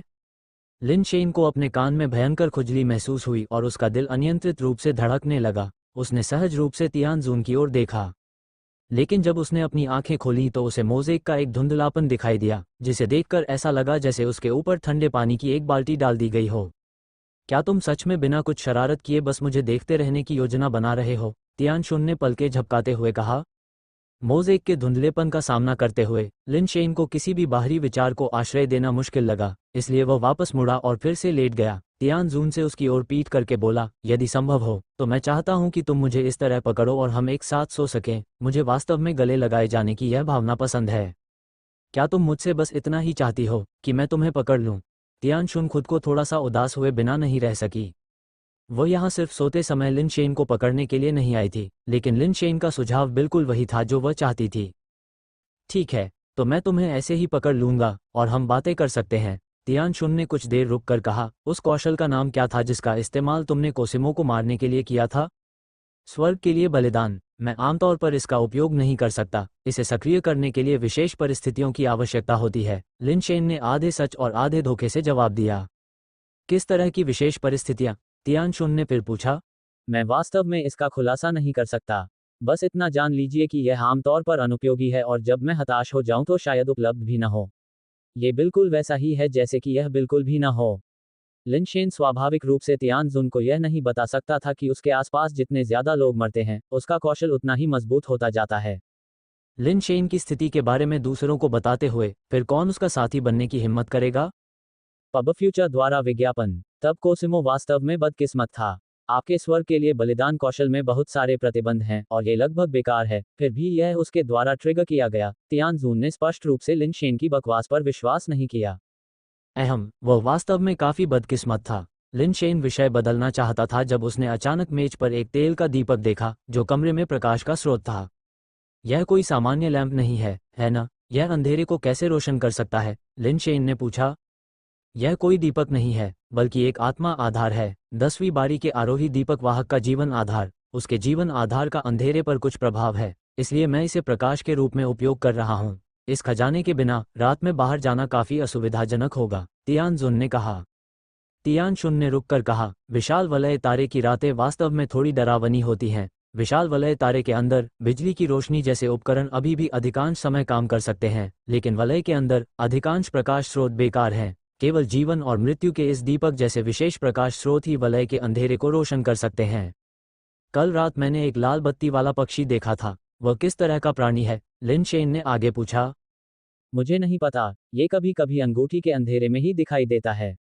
दिन में किसी ने इसे नहीं देखा। हालांकि कुछ लोग कहते हैं कि लाल बत्ती वाला पक्षी ही इस अंगूठी का असली स्वामी है। बोलने के बाद तियानजुन ने न जाने कहां से एक डिब्बा निकाला और लिन शेन को पेश किया। यह उपहार तुम्हारे लिए है। इसे खोलो और देखो कि तुम्हें ये पसंद है या नहीं। क्या बॉक्स को पकड़ते हुए लिन शेन उसका वजन महसूस कर सकता था? जब आप इसे खोलेंगे तो आपको पता चल जाएगा, तियानजुन ने लिन शेन को असमंजस में रखते हुए जवाब दिया। लिन शेन के पास उठकर बॉक्स खोलने के अलावा कोई विकल्प नहीं था। अंदर उसे एक पालतू अंडा मिला जो सफेद क्रिस्टल जैसा दिख रहा था। ये एक असेंशन अंडा है। लिन शेन ने इसकी बारीकी से जांच की और आसानी से निर्धारित किया कि यह एक असेंशन अंडा था, लेकिन वह इसके स्तर और गुणवत्ता के बारे में अनिश्चित था। यह उत्परिवर्तित आरोही अंडा है जिसका मैंने पहले उल्लेख किया था और जिसे मैं तुम्हें देना चाहता था। यह एक वेरिएंट एवेंजिंग एंजल से आता है। आरोही के लिए इसका उपयोग करने से आपके जीवन आधार के लिए एंजल रीबत प्रतिभा प्राप्त करने की उच्च संभावना है। तियानजुन ने पीछे से लिन शेन की कमर के चारों ओर अपनी बाहें लपेटी और लिन शेन के चेहरे पर अपना गाल रखते हुए मुस्कुराते हुए कहा, यह आरोहण अंडा बहुत अच्छा है, लेकिन मैं पहले से ही एक आरोहण अंडे पर सहमत हो गया था। लिन शेन ने सोचा कि तियानजुन उसे आरोहण के लिए इस अंडे का उपयोग करने के लिए राजी कर रहा है और एक बार फिर से मना कर दिया। मैं ये तुम्हें दे रहा हूँ, चाहे तुम इसका उपयोग करो या कैसे करो, ये सब तुम पर निर्भर है। अगर तुम्हें वास्तव में इसकी आवश्यकता नहीं है तो शायद तुम्हारे किसी करीबी को इसकी आवश्यकता होगी। क्या तुम्हारी बड़ी बहन अभी तक स्वर्गारोहित नहीं हुई है? तियानजुन ने धीरे से कहा। लिन शेन इतना भावुक हो गया कि उसके मुंह से छोटे मोती गिरने ही वाले थे। वह अभी अभी उसका प्रेमी बना था और उसकी ओर से किसी भी तरह की मेहनत किए बिना उसने इतना कीमती तोहफा दिया था और यहाँ तक कि उसकी बड़ी बहन के बारे में भी सोचा था। उसे इतना चौकस प्रेमी और कहाँ मिल सकता था? एंजल रीबत वास्तव में एक बहुत शक्तिशाली जीवन आधार क्षमता थी और उसकी बड़ी बहन के लिए इसे आरोहण के लिए उपयोग करना एक बुरा विकल्प नहीं होगा। वैसे ये स्टबबॉर्न लोनविल गॉर्टलेट्स आपके लिए वापस है। लिन शेन को तियानजुन से बहुत ज्यादा लेने के लिए दोषी महसूस हुआ। इसने उसकी अंतरात्मा पर भारी असर डाला। जो चीज मैंने तुम्हें दी है उसे मैं कैसे वापस ले सकता हूँ? ये तो पहले से ही तुम्हारी है, तियानजुन ने कहा और फिर आश्चर्यजनक रूप से पीछे से एक और बॉक्स निकाला और लिन शेन के सामने रख दिया। तुम्हारे लिए एक और उपहार है, इसे खोलो और देखो। आपने मुझे बहुत सारे उपहार दिए हैं और मेरे पास बदले में आपको देने के लिए कुछ भी नहीं है। मैं इसे कैसे स्वीकार कर सकता हूँ? लिन शेन को तियानजुन से उपहार स्वीकार करने में बहुत शर्मिंदगी महसूस हुई। इसमें शर्मिंदा होने की क्या बात है? तुम आखिरकार मेरी छोटी सी प्रेमिका हो। अपने प्रेमी को उपहार देना ही सही और उचित है। बस एक नज़र डालो और कौन जानता है, शायद तुम्हें पसंद आए। तियानजुन ने धीरे से कहा, गाल को लिन शेन से सटाते हुए। भले ही मुझे ये पसंद हो, मुझे नहीं करना चाहिए, है न? क्या यह उस विचारशीलता की अवहेलना नहीं होगी जो तुमने इसमें डाली है? शुरू में लिन शेन ने मना करने की योजना बनाई, लेकिन उपहार खोलने और उसकी सामग्री देखने के बाद उसने पाया कि वो अस्वीकृति का एक शब्द भी नहीं बोल सकता। बॉक्स के अंदर एक बर्फ सफ़ेद क्रिस्टलीय टोकन था जो चौकोर आकार का था और लगभग एक बिजनेस कार्ड के आकार का था, हालांकि थोड़ा मोटा था। इस पर एक व्यक्ति की प्रतिमा की नक्काशी भी थी। वह प्रतिमा कोई और नहीं बल्कि स्वयं लिन शेन की थी, जिसे इतनी खूबसूरती से खींचा गया था कि उसने भी अपनी प्रतिमा को तुरंत पहचान लिया। क्या तुम्हें ये पसंद है? तियानजुन ने लिन शेन को पीछे से गले लगाते हुए धीरे से पूछा। हाँ, मैं करता हूँ, लिन शेन और क्या कह सकता था। अगर तियानकसुन ने इसे खुद बनाया होता और लिन शेन कहता कि उसे ये पसंद नहीं है, तो क्या वो ऐसा व्यक्ति नहीं होता जो लोगों के चेहरे पर दया दिखाता? जब तक तुम्हें ये पसंद है, मेरे साथ आओ, तियानजुन ने अचानक बिस्तर से उठते हुए कहा। जूते पहनने की भी जहमत नहीं उठाई। उसके नंगे बर्फ जैसे सफ़ेद पैर सीधे फर्श पर चल रहे थे। उसने एक हाथ से लिन शेन को और दूसरे हाथ से जीवन और मृत्यु का दीपक पकड़ा और दरवाजे की ओर भागी। सौभाग्य से लिन शेन ने अपने जूते नहीं उतारे थे और उसे तियानजुन ने ऊपरी मंजिल पर गुंबद हॉल में खींच लिया। दीपक थामे तियानशुन ने गुंबद कक्ष को रोशन कर दिया, जहां अब तियानशुन के हमेशा की तरह लाल वाहन के साथ एक सफ़ेद उड़ने वाला वाहन खड़ा था। पब फ्यूचर द्वारा विज्ञापन अपने डिज़ाइन और मॉडल की दृष्टि से ये तियानशुन के लाल उड़ने वाले वाहन के समान था, केवल रंग का अंतर था। करीब आओ, तियानशुन ने मुस्कुराते हुए कहा। लिन शेन को कुछ एहसास हुआ और जैसे ही वह सफ़ेद उड़ने वाले वाहन के पास पहुंचा, वह अपने हाथ में जेड पट्टिका को देखने से खुद को रोक नहीं सका। जेड पट्टिका एक क्षण के लिए चमक उठी। लगभग उसी समय सफ़ेद उड़ान वाहन भी चमक उठा। जीवन और मृत्यु के दीपक की रोशनी में उड़ने वाले वाहन पर कुछ रोशनियां देखी जा सकती थीं, हालांकि वे हमेशा की तरह चमकदार नहीं थीं। तभी लिन शेन को समझ में आया कि जेड पट्टिका वास्तव में उड़ने वाले वाहन की कुंजी थी। आप मुझे ये क्यों दे रहे हैं? मैं इसका अक्सर उपयोग नहीं कर पाऊंगा, लिन शेन ने कहा। बस चढ़ो और इसे आजमाओ, तियानशुन ने मुस्कुराते हुए कहा। अभी भी बाहर अंधेरा है, और हम बाहर नहीं जा सकते। मैं ये कैसे कर सकता हूँ? लिन शेन ने शिकायत की, लेकिन उसने फिर भी दरवाजा खोल दिया। आखिरकार यह एक विचारशील इशारा था और वह उसका उत्साह कम नहीं करना चाहता था। जैसे ही उसने दरवाज़ा खोला, लिन शेन ने देखा कि ड्राइवर की सीट पर युद्ध के कपड़ों का एक पूरा सेट रखा हुआ था। डिज़ाइन और शिल्प कौशल से यह स्पष्ट हो गया कि यह कोई साधारण वस्तु नहीं थी। आप जो कपड़े आमतौर पर पहनते हैं वे देखने में अच्छे लग सकते हैं, लेकिन वे युद्ध में बहुत उपयोगी नहीं होते और वे कोई सुरक्षा प्रदान नहीं करते। यह एक बैटल सूट है जिसे मैंने स्काई पिनिकल स्टार पर कस्टमाइज किया था। ये बेस म्यूटेशन कापेस के उपयोग में बाधा नहीं डालता है और यह कुछ सुरक्षा प्रदान करता है। साधारण लाइफ बेस हथियारों के लिए इसे कम समय में नष्ट करना मुश्किल होगा। पब फ्यूचर द्वारा विज्ञापन। फिर भी यह आखिरकार एक सूट है, कोई कवच नहीं जो सभी तरह के शक्तिशाली हमलों से बचाव कर सके। ये केवल तीखे हथियारों से ही रक्षा कर सकता है और भारी वार के खिलाफ इसका बचाव औसत दर्जे का है। आपको नहीं लगेगा कि यह पर्याप्त नहीं है ना? आपने इसमें जो भी विचार और देखभाल की है, मैं कभी भी शिकायत कैसे कर सकता हूँ? शिकायत करने के लिए एकमात्र चीज मैं खुद हूँ, लिन शेन ने कहा जैसे ही वह उड़ने वाले वाहन में चढ़ गया, दरवाजा बंद कर दिया और अंदर युद्ध सूट में बदल गया। ये कहना होगा कि इस सूट को पहनने से उसे तुरंत ही अधिक उच्च स्तरीय होने का एहसास हुआ। लगभग ऐसा लगा जैसे वह एक उच्च तकनीक सभ्यता का हिस्सा था, न कि अल्ट्रा बन जनजाति के सरल और निराकार युद्ध वस्त्रों और हेलमेटों की तरह। युद्ध सूट में एक पालतू बंदूक भी लगी थी, जो तियान शिन के पास मौजूद एंजल रिवॉल्वर की शैली के समान थी। बैककोट बैककोट बैककोट। जैसे ही लिन शेन इसे आजमाने के लिए बाहर निकालने वाला था, तियान जुन ने कहा, यह एक एसेंशियल लेवल पेड गन है जिसे अपग्रेडेड एंजल रिवॉल्वर कहा जाता है। यह 88 की फायरिंग दर के साथ 10 पेड कैप्सूल लोड कर सकता है, जो इसे एसेंशियल पेड गन में से एक बेहतरीन बनाता है। हालांकि आपने अभी तक एसेंशियल नहीं किया है, इसलिए आप इसे अभी सक्रिय नहीं कर सकते। इसका उपयोग करने के लिए आपको अपने एसेंशियल के बाद तक इंतजार करना होगा। तियान शुन ने उसे एक आरोही अंडा, एक उड़ने वाली मशीन, युद्ध के कपड़े और एक पालतू बंदूक भी दी। ये सभी बेहतरीन थे। इससे लिन शेन को कुछ शर्मिंदगी महसूस हुई, क्योंकि उसके पास बदले में तियान शुन को देने के लिए कुछ भी नहीं था। सौभाग्य से लिन शेन की चमड़ी काफी मोटी थी। हालांकि उसे शर्मिंदगी महसूस हुई, फिर भी उसने साफ विवेक के साथ उपहार स्वीकार कर लिए। क्या तुम्हें वे पसंद हैं? तियान शुन ने पूछा। हाँ, मैं आपको कैसे धन्यवाद दे सकता हूँ? लिन शेन ने आह भरी। कुछ दिनों में मैं विशालकाय वलय तारे के भीतर एक पहाड़ पर एक साहसिक यात्रा पर जा सकता हूँ। आप मेरे साथ आ सकते हैं? तियान शुन ने एक पल सोचा और फिर कहा। कुछ दिन पहले जब विशाल भगवान पर्वत की खोज की जा रही थी, तो 3 परिवारों द्वारा गठित पायनियर कोर को भारी नुकसान उठाना पड़ा। 30,000 लोगों में से आधे से ज्यादा लोग मारे गए, जिनमें कुछ आरोही भी शामिल थे। विशेषज्ञ को शिष्यों का शत्रु मिल गया है, ये रोजमर्रा की बात है। ये जाने माने सेलिब्रिटीज साल 2021 में एक दूजे के बने और पढ़े।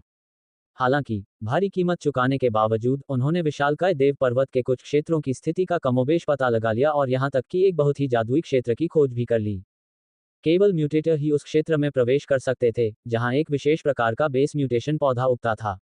पायनियर कोर के म्यूटेटर वहां बेस म्यूटेशन फल चुनते थे और उन्हें खाने के बाद उनके गुण स्तर वास्तव में बढ़ जाते थे। हालांकि यह वृद्धि बहुत ज्यादा नहीं थी, ज्यादा से ज्यादा थोड़ी सी थी, लेकिन आमतौर पर विशेषताओं की एक अधिकतम सीमा होती है। एक बार सीमा पूरी हो जाने के बाद बाहरी ताकतें इसे प्रभावित नहीं कर सकती। ये तथ्य कि वहां फल गुणों को ऊपरी सीमा के माध्यम से तोड़ने की अनुमति दे सकता है, पहले से ही बहुत चमत्कारी था। तियान, ची और एन परिवार पहले ही फलों को चुनने के लिए कुछ म्यूटेटर भेजने पर सहमत हो चुके थे। ये सब व्यक्तियों की क्षमताओं और खेती पर निर्भर करता था। जो ज्यादा फल चुन सकता था, वह ज्यादा फल अपने पास रख लेता था। फल केवल म्यूटेटर के लिए उपयोगी थे, इसलिए तियान कसुन स्वाभाविक रूप से उनका उपयोग नहीं कर सकता था। लिन शेन को ले जाने का मतलब ये भी था कि वह कुछ फल खा सके। लिन शेन की ताकत के साथ म्यूटेटर्स के लिए विशिष्ट स्थान पर यह आयाम को एक पायदान नीचे लाने जैसा होगा। इसमें बिल्कुल भी जोखिम नहीं था। लिन शेन तियान शुन के विचारों से अनजान था और उसने सोचा कि तियान शुन बस चाहती थी कि कोई उसके साथ रहे। इस पर सोचने के बाद वह सहमत हो गया। लिन शेन को अपने कमरे में वापस लाने के बाद लिन शेन ने शुरू में सोचा कि तियान जून साथ सोने के लिए अंदर आएगा, लेकिन उसके आश्चर्य के लिए तियान जून ने उसे दरवाजे पर माथे पर चूमा, शुभ रात्रि कहा, दरवाजा बंद किया और चला गया। चलो, वह क्या था? साथ में सोने का क्या हुआ? कुछ शरारत करने के बारे में क्या? लिन शेन को अंदर से कुछ निराशा महसूस हुई। हालांकि वो कोई शरारत नहीं करना चाहता था, लेकिन वह सोते समय उससे लिपटना चाहता था। आखिरकार अग्नि बीज अभी भी तियान शुन के साथ था। कोई बात नहीं, अभी यह जरूरी नहीं है। मेरे प्रति तियान कसुन के रवैये को देखते हुए गले मिलने और सोने का मौका ढूंढना मुश्किल नहीं होना चाहिए। लिन शेन अपने कमरे में वापस आया और थोड़ी देर के लिए एवेंजर एंजल असेंशन एग की जांच की। वो इसमें कुछ खास नहीं देख पाया, लेकिन फैटी अचानक बाहर कूद पड़ा। एवेंजर एंजल एसेंशियन एग को खाने की चाह में लिन शेन ने उसे एक हाथ से सीधे अपने बैकपैक में दबाया, बैकपैक के बकल को कस दिया और उसे खाने के लिए बाहर निकलने से रोक दिया। जब दिन का उजाला होगा तो मैं बड़ी बहन से पूछूंगा कि क्या वो इस एवेंजर एंजल अंडे का उपयोग करके ऊपर उठना चाहती है। लिन शेन ने बिस्तर पर लेटे हुए सोचा और भविष्य में इन एहसानों का बदला कैसे चुकाया जाए, इस पर विचार किया। कोई भी व्यक्ति बिना किसी कारण के किसी दूसरे व्यक्ति के साथ अच्छा व्यवहार नहीं करता। तियानशुन उसके साथ बहुत अच्छा व्यवहार करता था, शायद उसमें संभावनाएं देखकर यह एक निवेश था। उसकी दयालुता को स्वीकार करके लिन शेन मानसिक रूप से उसे चुकाने के लिए तैयार था। यह मनुष्य होने का सिद्धांत था। दूसरों के उद्देश्यों की आलोचना करते हुए उनका फायदा उठाना, बिना काम किए लाभ की इच्छा करना, बदले में कुछ देने को तैयार न होना। लिन शेन ऐसे लोगों का सम्मान नहीं कर सकते थे और निश्चित रूप से उनमें से एक नहीं बनेंगे। तियानशिन पिछले कुछ दिनों से लिन शेन के ठिकाने के बारे में पूछताछ कर रहा था, लेकिन दुर्भाग्य से कोई खबर नहीं मिली थी। लिन शेन की खोज के कारण उसकी छोटी चाची तियानजून से मिलने की योजना कई दिनों के लिए स्थगित कर दी गई थी। टाई, क्या तुम्हें यकीन है कि लिन शेन सेलेस्टियल रेस में आया था? मैंने मानव मात्र ग्रह से सेलेस्टियल रेस तक के सभी मार्गों की जांच की है, लेकिन मुझे लिन शेन का कोई निशान नहीं मिला। तियानशिन भी अजनबी के आधे मांस और आधे स्टील के शरीर के बारे में उत्सुक था। चूंकि अजनबी ने अपना नाम नहीं बताया था, इसलिए तियानशिन ने उसे मजे के लिए टाई उपनाम दे दिया था, लेकिन चूंकि उस व्यक्ति ने कोई आपत्ति नहीं जताई, इसलिए ये नाम उसके साथ चिपक गया। निश्चित, टाई ने गंभीरता से उत्तर दिया। मैं किसी को खोज जारी रखने के लिए कहूंगा, लेकिन मुझे पहले अपनी छोटी चाची के घर जाना है। मैं और देरी नहीं कर सकता। क्या तुम मेरे साथ मेरी छोटी चाची के घर चलोगे या घर पर मेरा इंतजार करोगे? तियानशिन के बोलने के बाद उसे तुरंत पछतावा हुआ और उसने जल्दी से कहा, तुम्हें मेरे साथ मेरी छोटी चाची के घर चलना चाहिए। इन कुछ दिनों में ही टाई काफी परेशान करने वाला बन गया था। तियानशिन को उसे घर पर अकेला छोड़ना बिल्कुल भी अच्छा नहीं लगता था। तुम अकेले जाओ, मैं लिन शेन को ढूंढने जा रहा हूँ। टाई उठकर चला गया। तियानशिन ने कहा, मैंने बहुत से दोस्तों से पूछा है, लेकिन किसी को भी उसका पता नहीं चला। आप खुद कहाँ तलाश करेंगे? मेरे पास अपने तरीके हैं। टाई पहले ही दरवाजे तक पहुंच चुका था और जाने वाला था। एड्स बाय पब फ्यूचर, अगर मुझे लिन शेन पहले मिल जाए तो मैं आपसे कैसे संपर्क करूं? तियानशिन ने पूछा। ये सुनकर टाई वहीं रुक गया, एक पल के लिए सोचा और फिर कुछ निकाला और उसे तियानशिन की ओर फेंक दिया। यदि तुम्हें लिन शेन मिल जाए तो इसे तोड़ दो और मेरे तुम्हारे पास आने की प्रतीक्षा करो। मैं इसे कैसे तोड़ सकता हूँ? क्या मैं इसे चकनाचूर कर सकता हूँ? क्या ये चीज़ वास्तव में काम करती है? क्या तुम्हें मेरे लिए कोई संचार नंबर नहीं छोड़ना चाहिए? तियानशिन ने उसके हाथ में मौजूद वस्तु को देखा, ये सोचकर कि टाई बस बकवास कर रहा है। चीनी मिट्टी का कप, सभी चीजों में से कोई संकेत उपकरण नहीं था। इसे टुकड़े टुकड़े करने से क्या फायदा था?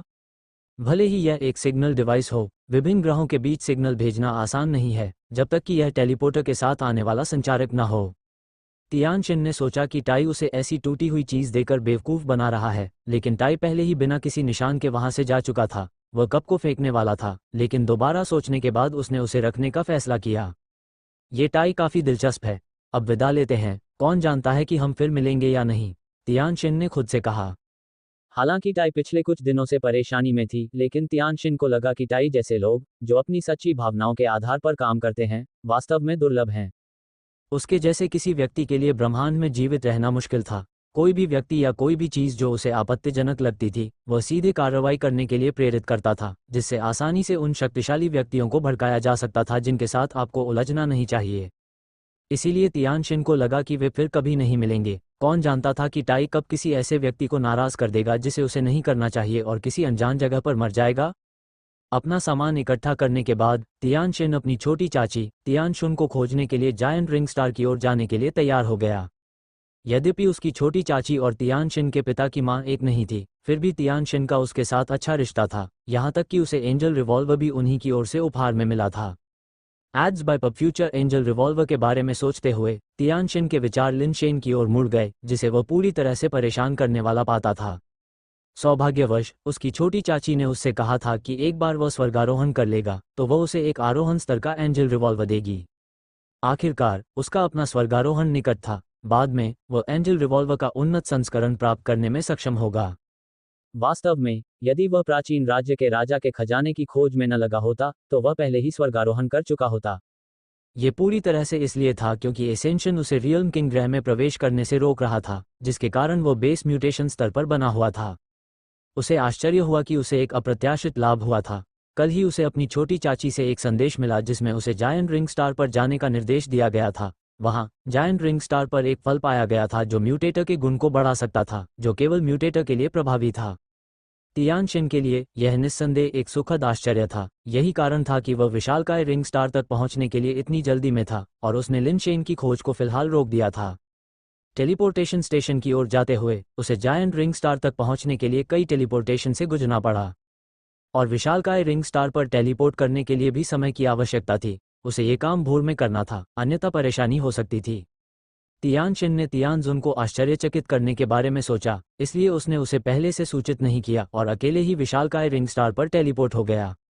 ये तियानशिन की जायंट रिंग स्टार की पहली यात्रा थी। उसने अपने आसपास के माहौल को देखा और पाया कि विभिन्न जातियों के लोग आए हुए थे, जिनमें से अधिकांश को दूसरे लोग उठाकर ले जा रहे थे। एड्स बाय पप फ्यूचर उसे लेने के लिए वहां कोई नहीं था, लेकिन तियानशिन जानता था कि तियानशिन स्टार बेल्ट के भीतर पैराडाइज द्वीप पर रहता था। वो खुद ही वहां अपना रास्ता खोज सकता था। विशालकाय रिंग स्टार में टेलीपोर्ट किए गए इन लोगों में से अधिकांश पायनियर कोर के लिए भर्ती थे। सेलेस्टियल रेस से तियानशिन को देखकर वे कुछ हद तक सावधान थे, आमतौर पर अपनी दूरी बनाए रखते थे। उनसे बात करना व्यर्थ न करना चाहते हुए सेलेस्टियल ने बस अपने पंख फैलाए और उड़कर स्टार बेल्ट की ओर बढ़ गया। पैराडाइस आइलैंड के स्थान के बारे में एक मोटा मोटा अंदाजा होने के कारण वह जिस दिशा में उड़ रहा था उसमें उसे भरोसा था। दिन का अधिकांश समय यात्रा में बिताने के बाद वह स्टार बेल्ट पर पहुंचा। नक्शा निकालकर उसकी तुलना करने पर उसने पाया कि वह पैराडाइस आइलैंड से बहुत दूर नहीं था। जैसे ही तियानशिन पैराडाइस द्वीप की दिशा में जाने वाला था, उसने अचानक नीचे तैरते हुए रिंग द्वीप पर एक मानव को बेस वेरिएंट प्राणियों का शिकार करते हुए देखा। सामान्यतः तियानशिन को इसकी परवाह नहीं होती, लेकिन अपनी आंख के कोने से उसने उस व्यक्ति के चेहरे की एक झलक देखी और उसे अपनेपन का एहसास हुआ। उसने अपना सिर पीछे घुमाया और करीब से देखा। मेरे सारे प्रयास बिना प्रयास के ही सफल हो गए। लिन शेन, मुझे कभी उम्मीद नहीं थी कि मैं तुम्हें जायंट रिंग स्टार पर पालूंगा। तियानशिन बहुत खुश हुआ और सीधे तैरते हुए रिंग द्वीप की ओर उड़ गया। लिन शेन रेजरफैंग द्वीप पर था। रेजरफैंग जानवरों का शिकार कर रहा था, क्योंकि तियानजून ने उसे बताया था कि मेटिची परिवार शायद अब उसे परेशान नहीं करेगा, इसलिए उसने उसे बेस वेरिएंट प्राणियों का शिकार करने के लिए पैराडाइस पैलेस छोड़ने की अनुमति दी थी। लिन शेन को रेजरफैंग जानवरों का शिकार करने में विशेष रुचि नहीं थी, लेकिन तियानजून ने उल्लेख किया था कि रेजरफैंग द्वीप पर एक उत्परिवर्तित आरोही स्तर का रेजरफैंग जानवर था जो शायद अंडे देने वाला था, इसलिए वो अपनी किस्मत आजमाने आया था। अब जबकि उसके पालतू जानवरों को ऊपर चढ़ने के लिए आरोही अंडों की जरूरत थी, उसे उत्परिवर्तित आरोही अंडों की जरूरत थी। एक और मिल जाना भी एक वरदान होगा। दुर्भाग्यवश उसे उत्परिवर्तित रेजरफैंग जानवर नहीं मिला था, यद्यपि उसने कई बेस उत्परिवर्तन स्तर के रेजरफैंग जानवरों को मार डाला था। जैसे ही वो इस बात पर विचार कर रहा था कि उत्परिवर्तित रेजरफैंग जानवर को कहाँ ढूंढा जाए, उसने एक आकृति को आकाश से अपनी ओर उड़ते हुए देखा। लिन शेन ने ऊपर देखा और एक दिव्य प्राणी को देखा, और करीब से निरीक्षण करने पर उसे एहसास हुआ कि यह दिव्य प्राणी उसका पुराना परिचित था। यह इतना विशाल ब्रह्मांड है, और सोचिए कि मैं रियल्म किंग ग्रह के बाहर तियानशिन से मिलूंगा। किस्मत का कैसा खेल है। लिन शेन भी हैरान था, उसे यहाँ तियानशिन को देखने की उम्मीद नहीं थी। तियानशिन आसमान से उतरा और सीधे लिन शेन के सामने उतरा। इससे पहले उसने तियानजुन को संदेश भेजा था कि वह आकर उसे ले जाए। वह चाहता था कि लिन शेन को समझ में आए कि निराशा का क्या मतलब होता है। पुराने दोस्त, मुझे उम्मीद नहीं थी कि मैं तुम्हें फिर कभी देख पाऊंगा, तियानशिन ने मुस्कुराते हुए लिन शेन के पास उतरते हुए कहा। अब तियानशिन को कोई जल्दी नहीं थी। वास्तव में उसे लिन शेन के साथ अच्छी बातचीत करने का मन कर रहा था, ताकि वे साथ बिताए अच्छे पुराने दिनों को याद कर सकें। यह उसकी चाची तियानशुन का क्षेत्र था, और जब वह वहां पहुंची तो तियानशुन ने लिन शेन को यह दिखाने की योजना बनाई कि एक महान परिवार की शक्ति का वास्तव में क्या मतलब होता है। मुझे भी इसकी उम्मीद नहीं थी, लिन शेन ने भी मुस्कुराते हुए कहा। वह भी जल्दी में नहीं था। उसने अपनी निगाह से तियानशिन की जांच की। लिन शेन की नज़र को देखते हुए तियानशिन ने व्यंग्यात्मक लहजे में सोचा, तुम कमीने, अभी भी इस युवा मालिक को निशाना बनाने की सोच रहे हो। आज मैं तुमसे वह सब कुछ उगलवाऊंगा जो तुमने मुझ पर ब्याज सहित बकाया रखा है। आप यहाँ कैसे आए? तियानशिन ने मुस्कुराते हुए पूछा, जैसे कोई वरिष्ठ नेता अपने कनिष्ठ के प्रति चिंता व्यक्त कर रहा हो। घर पर नहीं रह पाया, इसलिए मुझे अकेले ही काम करना पड़ा। और तुम क्या कर रहे हो? तुम यहाँ क्यों हो? लिन शेन ने विनम्रता से पूछा। आखिरकार यह वही उपकारकर्ता था जिसने उसके लिए बहुत सी अच्छी चीजें दी थीं, और जो आज फिर से योगदान दे सकता है बिना किसी योग्यता के। फिर भी कड़ी मेहनत होती है, वो उसकी भावनाओं को ठेस नहीं पहुंचा सकता था। मैंने भी यही सोचा था। तुम्हारी शैली में कुछ गड़बड़ है। तुम हमेशा बाहर परेशानी खड़ी करते रहते हो और जल्दी या बाद में तुम किसी ऐसे व्यक्ति से टकरा जाओगे जिसे तुम नाराज नहीं कर सकते। अब तुम्हें परेशानी मिल गई है ना? तियानशिन ये सुनकर अपनी खुशी को रोक नहीं पाया कि लिन शेन अब घर पर नहीं रह पा रहा है। हे, छोटे कूड़े, तुम सोचते हो कि सिर्फ इसलिए कि तुम घर पर नहीं रह सकते तुम यहाँ रह सकते हो? बहुत भोला।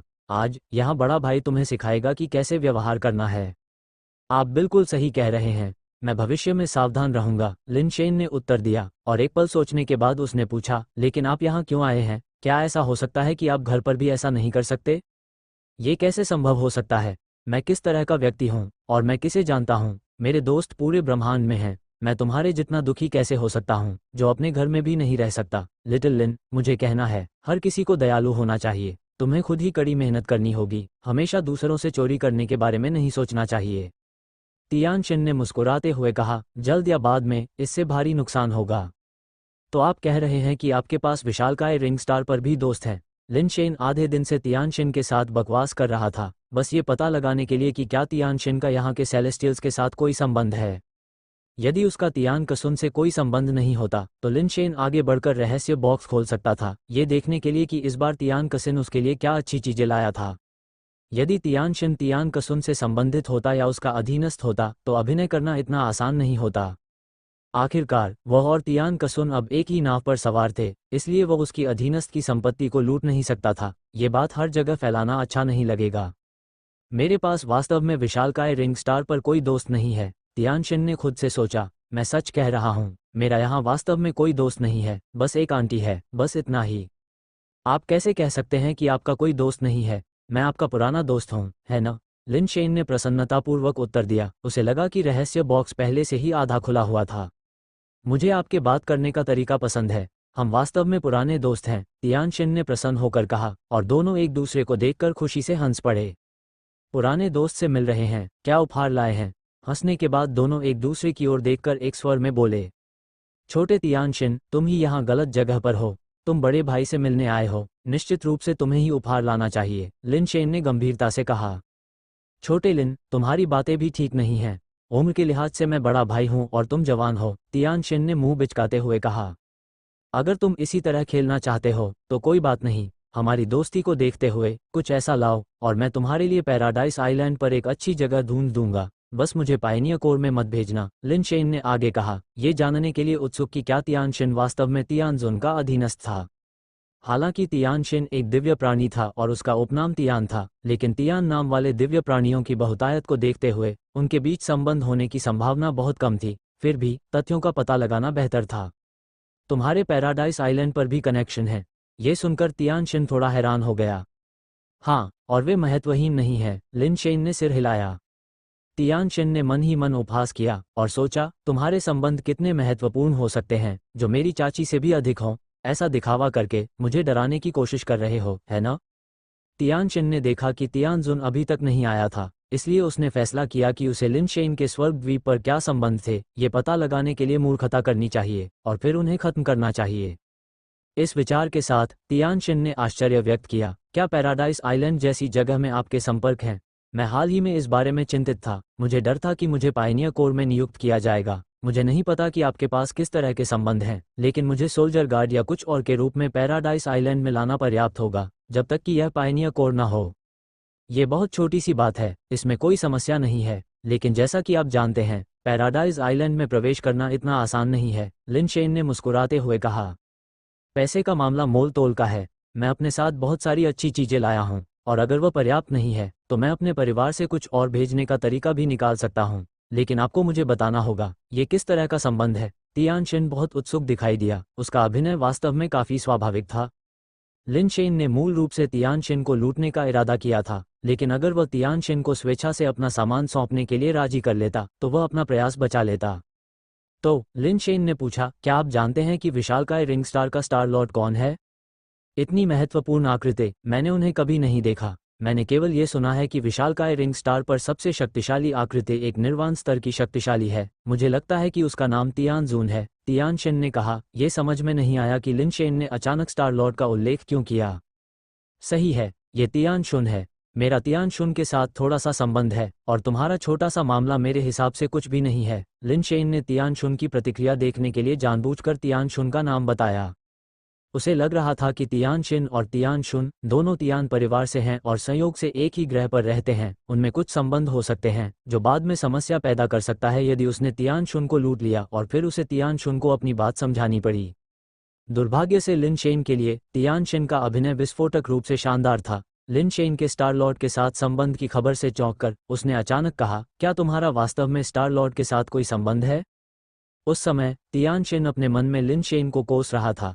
तुम बेशर्म कमीने, मेरी चाची के साथ संबंध होने का दिखावा कर रहे हो। तुम्हारा क्या संबंध हो सकता है? तुम्हारे जैसा एकमात्र बेस म्यूटेशन स्तर का नौकर, मेरी चाची शायद तुम्हारी तरफ देखने की भी कृपा नहीं करेगी, उससे मिलने के भी योग्य नहीं हो, और यहाँ तुम मुझे धोखा देने की कोशिश कर रहे हो। लेकिन इस समय तियान शिन का मूड बहुत अच्छा था। वो उस पल का बेसब्री से इंतजार कर रहा था जब तियान शुन सामने आएगा, और उत्सुक था कि उस समय ये झूठा व्यक्ति जो तियान शुन के साथ संबंध होने का दावा करता है, उसके चेहरे पर क्या भाव होगा।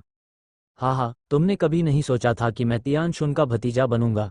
अभिनय करते रहो, अभिनय करते रहो, देखते हैं तुम क्या तमाशा करते हो। तियान शुन अपनी खुशी को रोकने की कोशिश कर रहा था और एक दर्दनाक अभिव्यक्ति के साथ बोला, बड़े भाई, तुम्हें वास्तव में मेरी मदद करनी होगी। कृपया स्टार लॉर्ड से मेरी मदद करने के लिए कहें, मुझे पायनियर कोर में न भेज दें। तियान शिन की प्रतिक्रिया देखकर लिन शेन ने सोचा कि सौदा पक्का हो गया है। अब उसे विश्वास हो गया कि रहस्यमयी बक्सा खोला जा सकता है। C 291